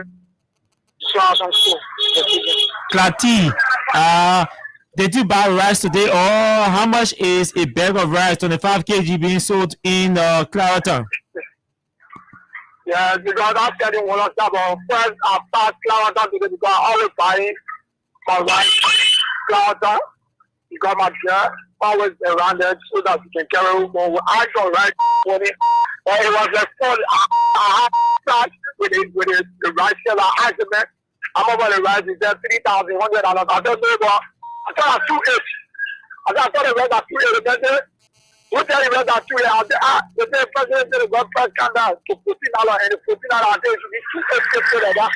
2008. He said, but what tell the president to bring a red eye? He said it 2 inch. And that's what I started. I left. Yeah, I'm happy. The message you could tell the president to bring a red eye.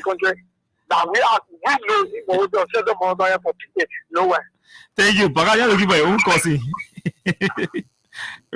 Hello, let's hear you. Hello, okay. What is your name? Where are you joining us from? I'm Theodore calling from the township of West Point. West Point. How much for a bag of 25 kg rice in West Point? I don't buy rice, but my friend who bought rice from the shop yesterday. They right back from the shop yesterday. He bought the rice 3,100. 3,100. That's $15. 50 cents. 50 cents, yes. Wow. Yeah. Okay. Some people telling the rent 3,000, 150, 3,200. I just second is Okay, that's it. Yeah, you allow me. I will not disappoint. You want me to disappoint my fans tonight, but anyway, we'll talk something here. Got the messages I'm receiving for for the executive mansion, Benezia, my mother. Hello, let's hear you. Good evening to you. You're live. What's your name? Where are you joining us from tonight? That is how much for a bag of 25 kg rice in Chikisu factory? It's for 3,000. 3,000. That's exact $15. Or even the rate has dropped down to 198. So maybe so that's more than $15. Yeah, but after this year, if you go, you buy the real wholesale for $14, you have to transfer the transportation, like say from Falcon to area or causing or something there. And the police said that the reason why it is so for last 3,000 is that because the stock period they are setting, sometimes when you buy like maybe 50 bags, they will give you 2 bags only. So that's the only reason why you see the price is being sold at that point. If we're taking it as in sell $14, but now the rest are paying 3,200, 3,300. But it is only because of that. The additional 2 bags. The additional 2 bags, I like to see to go track the price. Okay, so the 2 bags can cover all for the transportation. Very good. That is the issue inside my standard. All after release, I tell them this show, but nothing going on. I tell this show, the book making. Nothing going on. Just be sure. Let's hear somebody else. Good evening to you. Hello. Yeah, good evening. You're live. Let's hear you. Yeah, I'm calling from Broadview. From Broadview, man, Broadview. How much did you buy a bag of rice today? $3,050. $3,050. Which part of Broadview? Iron Gate. Okay, yeah, that's my own. Anyway, yeah, the president needs to be careful sometimes when he's making a statement. You can't expect people to buy rice for like $14, and then you expect them to sell it at that same price. Taking into consideration they have to pay transportation and other fees. Yeah. They store it. They are in some of them. Somebody even paying storage. Yeah. So some of them are renting the store. And you don't expect them to pay huge amount of money for store and transportation. Somebody is eating alone. They have to add extra money to their money buy so that they will keep something for themselves. Because based on family, I think that is not business. So the president needs to be careful at times in making decisions. Other than that, one of the decisions will fall short on him. Thank you. Thank you very much. This policy is a junta-related policy. Is an offspring of a junta president called Joe Braga. It's not going to go anywhere. Let's hear you. Good evening to you. Yeah, good evening, Mr. Kawa. How are you? Let's hear you. Yeah, my name is Ekwebo Nyalikorebo Jesu Presenter with our community. You know, our president was outside and he was real president. Today, about real 15.5. If you calculate at 2,100 in my community. Yeah, 3,100. Yeah, I have this today. So, I listen to his speech for 17.75 cents to $40. And the flour for $39 to $35. But we still buying rare higher price. Also, so we're not government real. You always start talking about pushing beer. So if about pushing beer. Yeah, the General Services Agency, the GSA, said nobody should enter their fence. And no employee should go there with bushy hair, bushy beard, a short skirt, a short trouser, and tight trouser for the women. You got cutting the bossman hat too much. No problem. That to do that school. Thank you. Let's talk to more people. We want to take more calls tonight on the show. Joe Braga and his government. Good evening to you. Let's hear you. Yeah, good evening, Austin. Good evening to you, ma'am. How are you? My name is Mark Bishop calling from Banabe, Quebec. Yeah, Banabe Peretan. Yeah. Peretan, right? My first time calling on the show. Okay, let's hear you. How much did you buy bag of rice today? Banabe and between Banabe and Johnson. Yeah, I know the run. 3,250. 3,250. Yes. Wow, that's 250. That's expensive. That's 15, 16. $16.50. Because you gotta transfer it from where you from. They put there. If you buy the rest from Fasa, they give you all for the people get. If you buy anything at 25 bags, they give you 2 bags for your transportation. Okay. So the transportation now, that is why they drop the rest to 2,250. Then who is coming is bringing it in the community for me. I said it in the community. I can bring it in the community. I have my transportation. So 1 minute, you say you're buying it 2,000. How much? It's 3,250. I mean the buying price. I'm not talking about the selling price. So you buy it when you go to the rest store, the rest supplier. How much do you pay for it? I buy it from the rest. I buy it and then just to pay driver's market. Oh, okay. I buy it $15.75. Okay. Then if I begin the community now, the people that can begin the community, they sell it 3,000.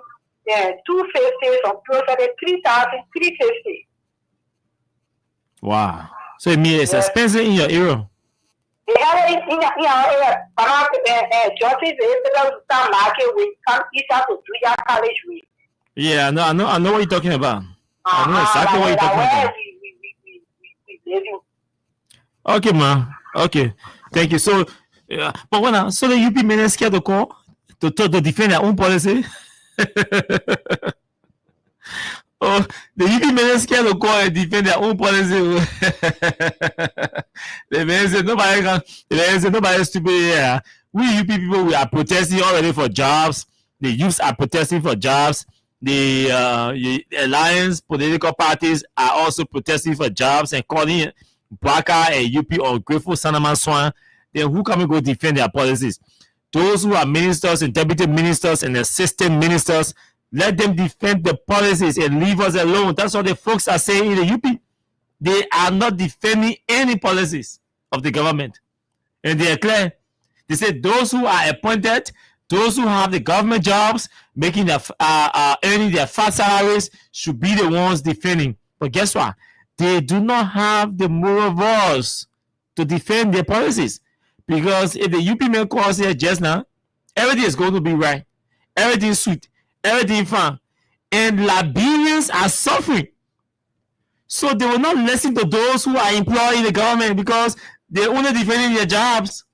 Those who do not have jobs say, okay, you join us and you go defend your own self policy. You see the disaster that UP found itself in? The Baba boy, sick. That's the Baba that the Papa is sick. He's not really season in, right? Okay. I want to tell you, here you go. Let's hear you. Good evening to you. Go ahead, please.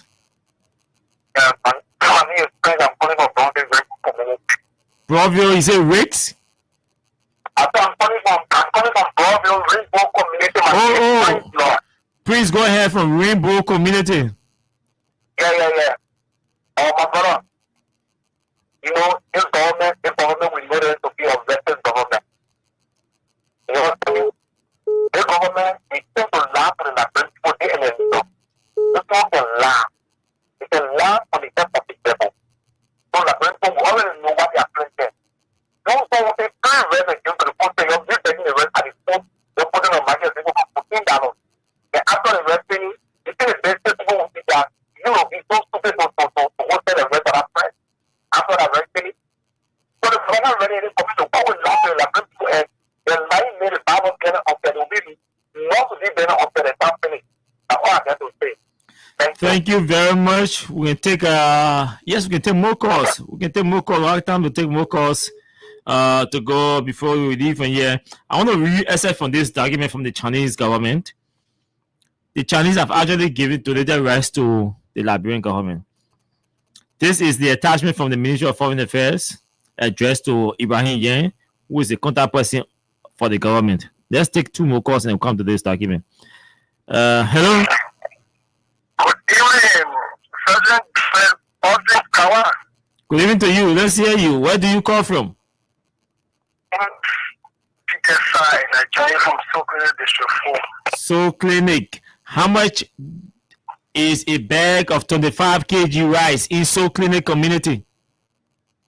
It range around $3,000 to $3,050. So is that right? So yeah, go ahead. I'm sure. But that's not an issue. That's not my issue. Go ahead with your issue. My issue is we are out of alternate food aid to Liberia. And we're getting in the place. And we're getting 50 kg, 14,000. And we're not here on responsible government to come clear to tell the Liberian people what is it for that particular 1450 kg, 1,000 days or less of a year. But in the past two Spanish, and today we got people who claim who Spanish seated in the legislature, and then things that will come when the people will not hear about it. You'll be someone on the carpet, and then it just goes well. But there will come a time for payment. The time to pay, the time to be here accountable is coming. So, Mr. Walker, I am saying when I bring response down, Commerce, Ministry, as you bring the response down, be preparing your document to defend the Chinese arrest. We know about it. Don't be too smart. Your lie degree your God. We know the people know to detail your lie this time around. You lie during the campaign, commandants will not lie. We know about the Chinese arrest. So as you bring the response down, preparing to defend the Chinese aid that is coming. How long it will come, how much it will be preparing. Thank you, my brother, for allowing me to hear us. Thank you very much. So, talking about this Chinese aid, this is the disinfection certificate and fumigation disinfection certificate. I'm not too sure this is so important to the conversation. Same time is not in our favor, but the invoice is here for this Chinese aid rest is right before me. Let me zoom in and see. The consignee. The consignee of the on this document is the Ministry of Foreign Affairs of the Republic of Liberia. Address Capitol Hill, Tottenham Boulevard, Yakistan, Monrovia, Moswell County, Liberia. Contact person Ibrahim Al-Bakari. He's the Deputy Minister for Foreign Affairs. Telephone number, everything here. Email, everything here. IN@mofa.gov.lir from Shanghai, China to Monrovia. Document from Shanghai, China to Monrovia. This is the invoice. Chinese 50 kg rice. Not even 25 kg. You see the mark, the description, net weight, unit price, and the amount in US dollars. So you see the mark is the Chinese aid for shared future. China aid for shared future. CHINA. China. AID. Aid. FOR 4. SHARED. Shared future. FUTURE. That's the mark of the red. That A on the rest. On the record, you see that A marking on the rest. That A that the mark on the rest. China aid for shared future. Chinese rice. 50 kg bag. Those of you watching, let me zoom in so you see how the bag, how the rest looking. You see? How they design on the rest bag. This is the invoice I'm showing you. This is the invoice. That the mark here will be on the rest bag. Those of you watching, this is the mark that will be on the rest bag. There go to the other, that's the mark. Description. Let me zoom in. You see the description here? Oh man, those of you watching, they came already. Let me clean something. I need you to see this thing for those of you watching. Okay, so you see Chinese rice description. My camera gone different place. You see Chinese rice? That's a description. And let's go to the net weight. The net weight of the rice is here 720 metric ton. 720 metric tons of rice. The unit price. You all see the unit price here? What you see here? $1,190.48. Sorry, $1,190.48. And then it's in the Chinese money to Monrovia, Liberia. Amount. Here's the amount. I'm watching from here. I'm not seeing. I don't know what else yours. It's not clear from my end, but I hope it's clear from your end. Those of you watching, but from my end, it's not clear at all. I try to zoom. Let me see. Okay, $857,142.86. Amount. 800,000 US dollars. 857,000 US dollars. That's almost $1 million US dollars worth of rice the Chinese are sending to Liberia. Free of charge. This is the invoice. This is the packing weight list.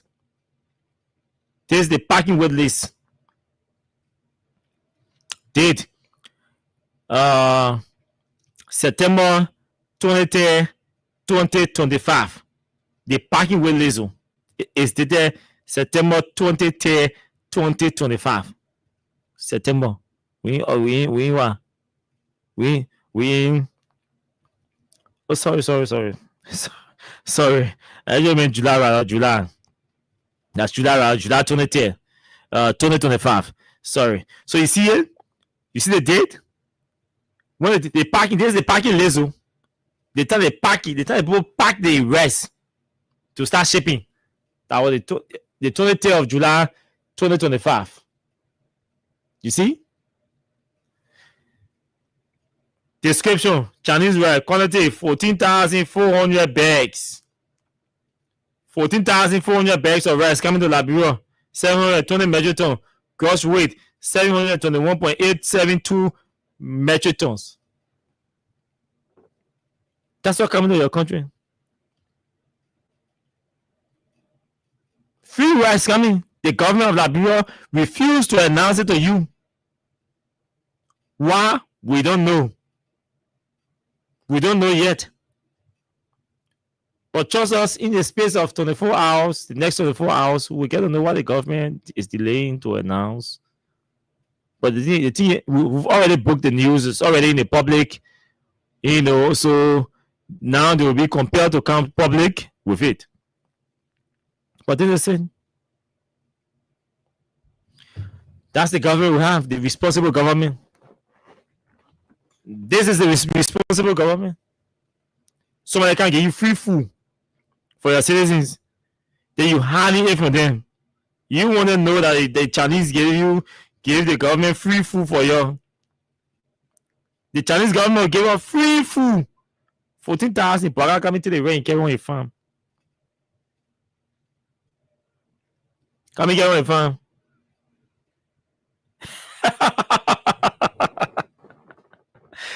Look, gentlemen, this Joseph Burger has made new appointments in government.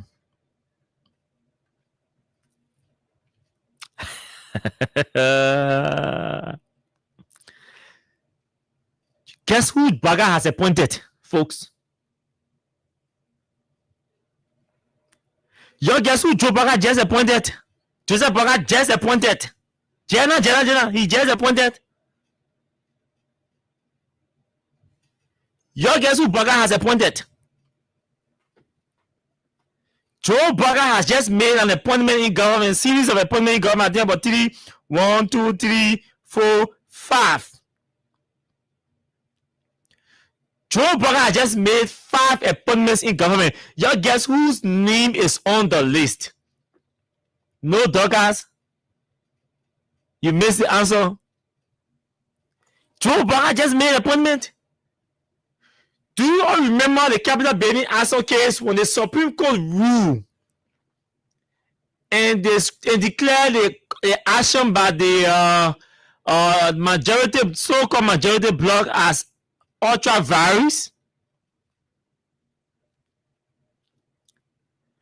And the president of the Bar Association came public to disagree with the ruling from the Supreme Court after the Supreme Court issue the last ruling, declaring all actions that were done by the legislature, blah, blah, blah, blah, and that Fonanti remains the legitimate speaker. And the president of the Bar Association issued a statement disagreeing with the decision or the opinion of the Supreme Court.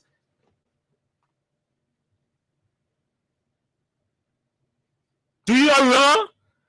Dorothy Desert, you welcome for long. It's been a while.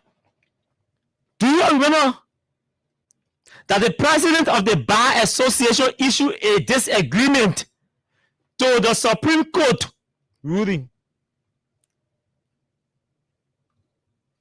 Joe Burger. And we said to you that that guy was a Unity Palestine, and they denied that he was the man of Unity Palestine again. He then did, and we pull out his Unity Party t-shirt, the page UP t-shirt during the campaign in Babolo. That he contested on the Unity Party ticket. And we told you that he was a Unity Party serving as president of the Bar Association. So his statement against the Supreme Court Bar was a politically induced opinion or press statement. We told you that he even received $30,000 from the government to issue that statement. And my young lawyer friends were angry, sending me texts, beating on me. How we are unethical. We are joined the list. You see, look, at the end of Joseph Brown, at the end of the election, I told you that you can organize a national honoring program for us here at Freedom. Because nothing we told you Nothing we told you before that you are not experiencing. Nothing we said to you that you are not experiencing. We have not said anything on this radio that has not come to pass.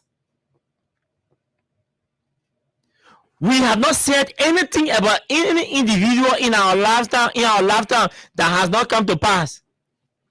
We told you that this Vama guy from Babolu is a unity partisan, a bona fide partisan of the Unity Party, and that there is nothing that anybody was going to do to change him or stop him from infusing his Unity Party sentiments in the conduct of the activities of the Liberia of the National Bar Association. What do you see today? Joe Barker has appointed him.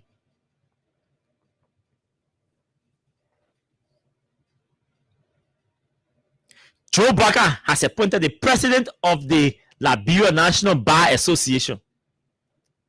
The president is paying all those who play key role in influencing or manipulating the capital building, the capital building incident to incriminate Funanti.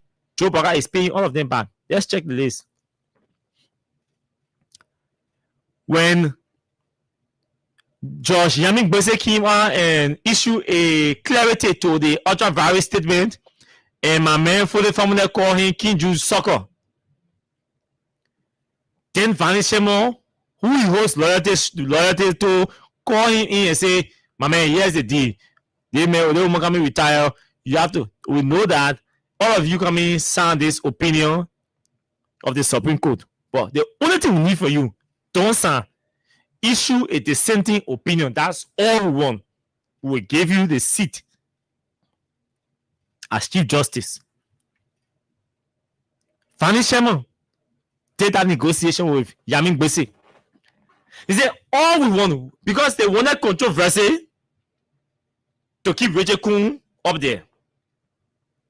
So they say, you know, Abi, all we needed to do, just issue a dissenting opinion. Myself will read the dissenting opinion. Just issue it.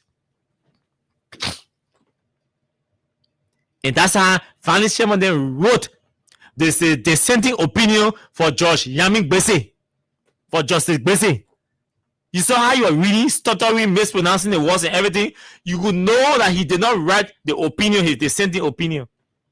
Fanny Sherman then wrote the dissenting opinion for Judge Yamin Gbese, and that's how Judge Yamin Gbese was able to read that thing that day.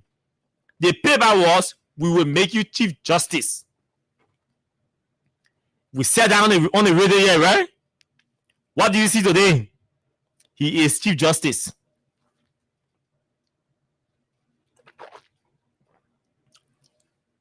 We didn't stop there. We told you that Vama,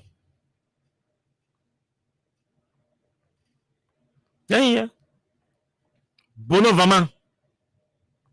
We told you that Bono Vama was paid.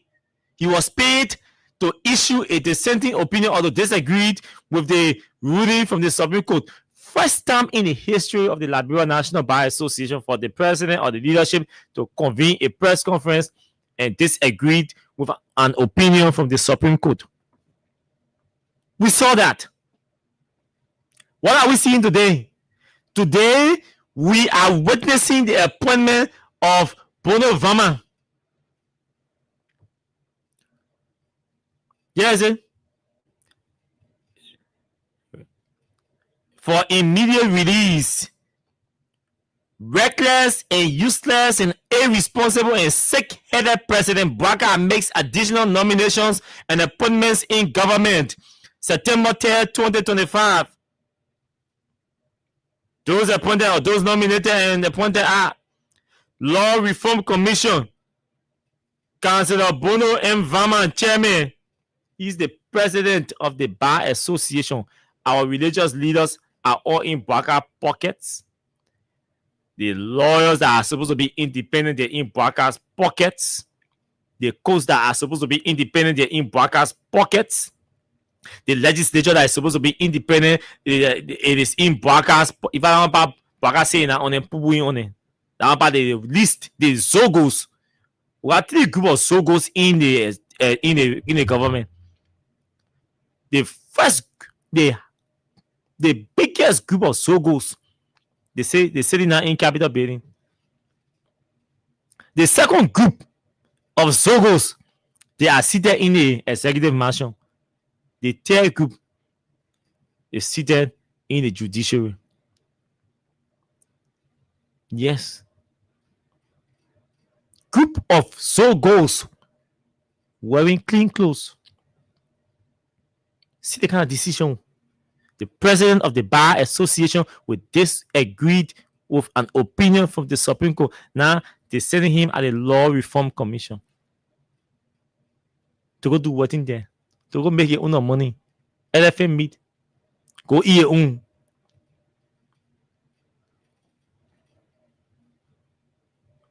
Go eat your own.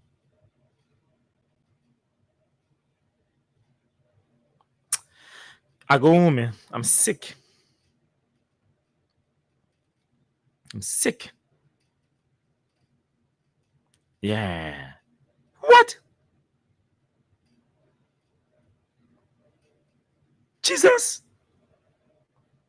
So we don't have anybody in the country. No integrity person in this country. Double Jala is small, a tiny integrity in high. He go take car as bribe.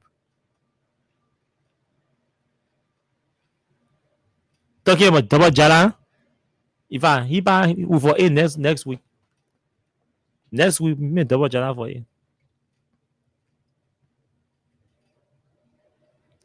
You turn left, right, front, back, down, up. The whole government, the entire governance system is dirty with corruption. Everybody's stealing and digging up in our budget and enriching themselves. And they don't want anybody to talk about it. I told my UV friends every day. That's why when Mansisi called, she more they aware. And the thing about my own opposition to them, and I'm in Haiti, I'm on the radio. They are aware I'm on the radio. And I can sit down on my show where I can disagree with them and chastise them and expose them and say the other men are my friend. That's friendship. Look in your face and tell you, my man, I can't take side with you to do the wrong things. We maintain our friendship on the side, then we maintain our job, our professional job we have to do. Case closed. So we are the real people with integrity in this country. Okay, they say, yeah, they men are my friend. But we will chastise this government for doing the wrong things and we will expose the government regardless of me having friends in the government. The guys are messing up. They have messed up. That government here, he's still on there 2.5 million plus. And all they can justify is, no proper documentation, trying to blah documentation. Poma Kamara was done it. So Poma Kamara was working without documentation. He didn't do nothing. Anthony Meyer was there working without documentation. He didn't do anything. Finance ministry get real dirty rogues in finance ministry. They go down there when they mismanage money, then they take the document, they hide it. When GSC goes in, then they say, oh, we're not getting the document, we can't find it. When they say they can't find the GSC issues that report, then they blame it on the previous government or the previous administration. That's how they behave at our Ministry of Finance. Dirty rogues. Let's take the last call, then we'll go home. Good evening to you. Let's hear you, my brother. Hey, good evening, Austin, and good evening to the people of Liberia. I want to say thank you.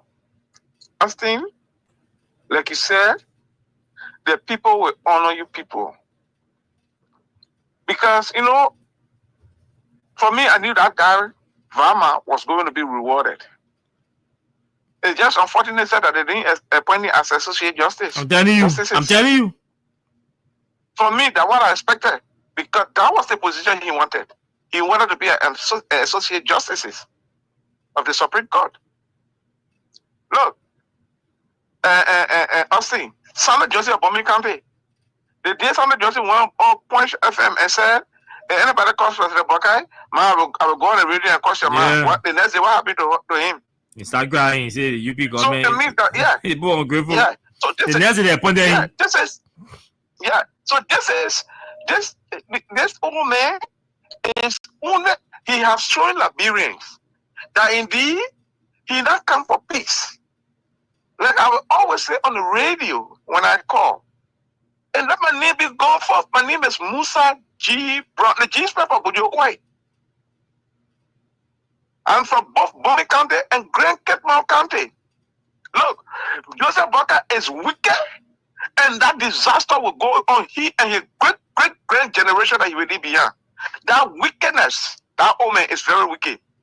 Look, I tell you what, Joseph Boakai will reap what he's sowing. His grandchildren, his children will reap what he's sowing in our country. That wickedness that he's sowing, that seed of discord that he's sowing among the Liberians will go beyond his children. Because I know one day we'll have a president that will unite Liberia, but Joseph Boakai will all remain scattered. He, Joseph Boakai. So long he want to scatter Liberia, he will receive the greater disaster. Even in his grave, he will receive it. Thank you and God bless you. Thank you very much. Thank you very much. Thank you very much. Thank you very much, folks. This government. Boakai remains the biggest and greatest disappointment to this country. I pity my friends who are in this government. I pity them. I really pity them. But the old man, no. Kunse, his brain is going down the drain. This is it.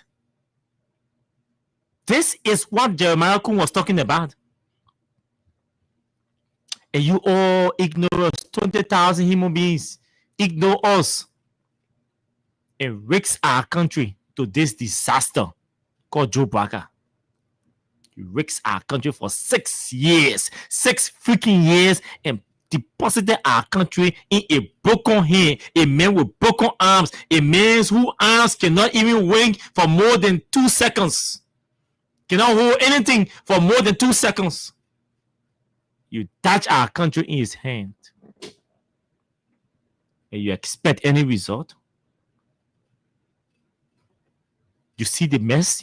Do you see what Liberia is going through? Do you see what Liberia is experiencing? Do you see how angry Liberians are because of this weakling, this political bukume, this political Humpty Dumpty called Boakai you gave us? Do you see the disaster that we found ourselves in? And you want us to sit down and say nothing and do nothing? That's not possible. It's not possible. It's not possible. At times I get angry when I see these electoral decisions, these electoral actions being taken by a group of electoral people that are supposed to be civilized people who gone in our state, correcting the mistakes that George Weah made, upgrading the good things he did, and undoing the bad ones he did. This is leadership. This is how people rescue system. You don't come there and break everything down and start doing the worst that nobody expected that a man like Joe Boakai would have done. Nobody referring to the 20,000 human beings. Some of us expected that Boakai would have been a disgrace to Wasonga. We know that Boakai would have been a disgrace to Wasonga.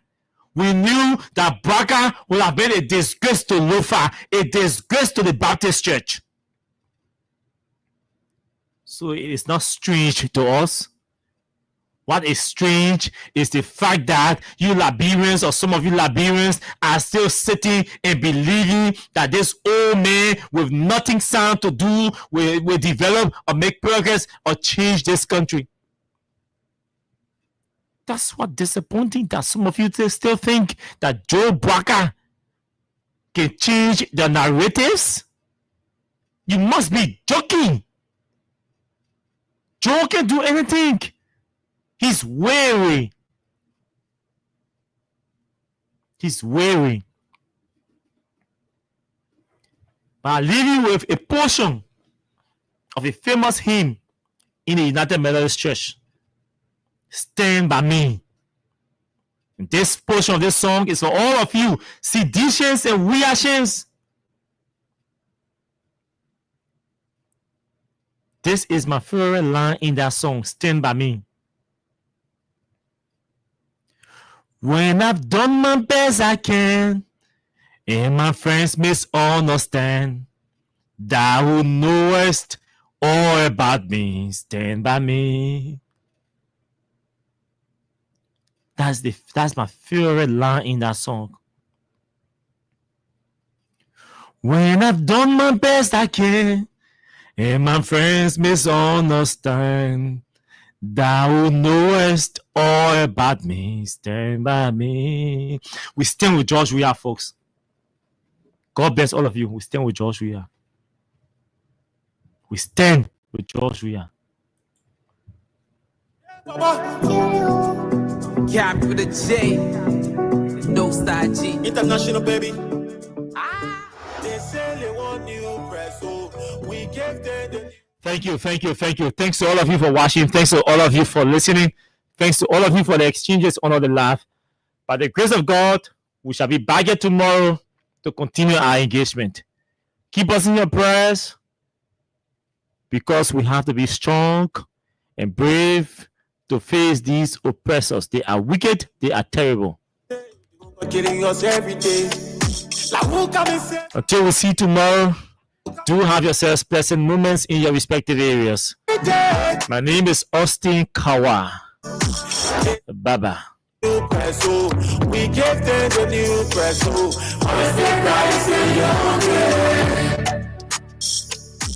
they say they want new press,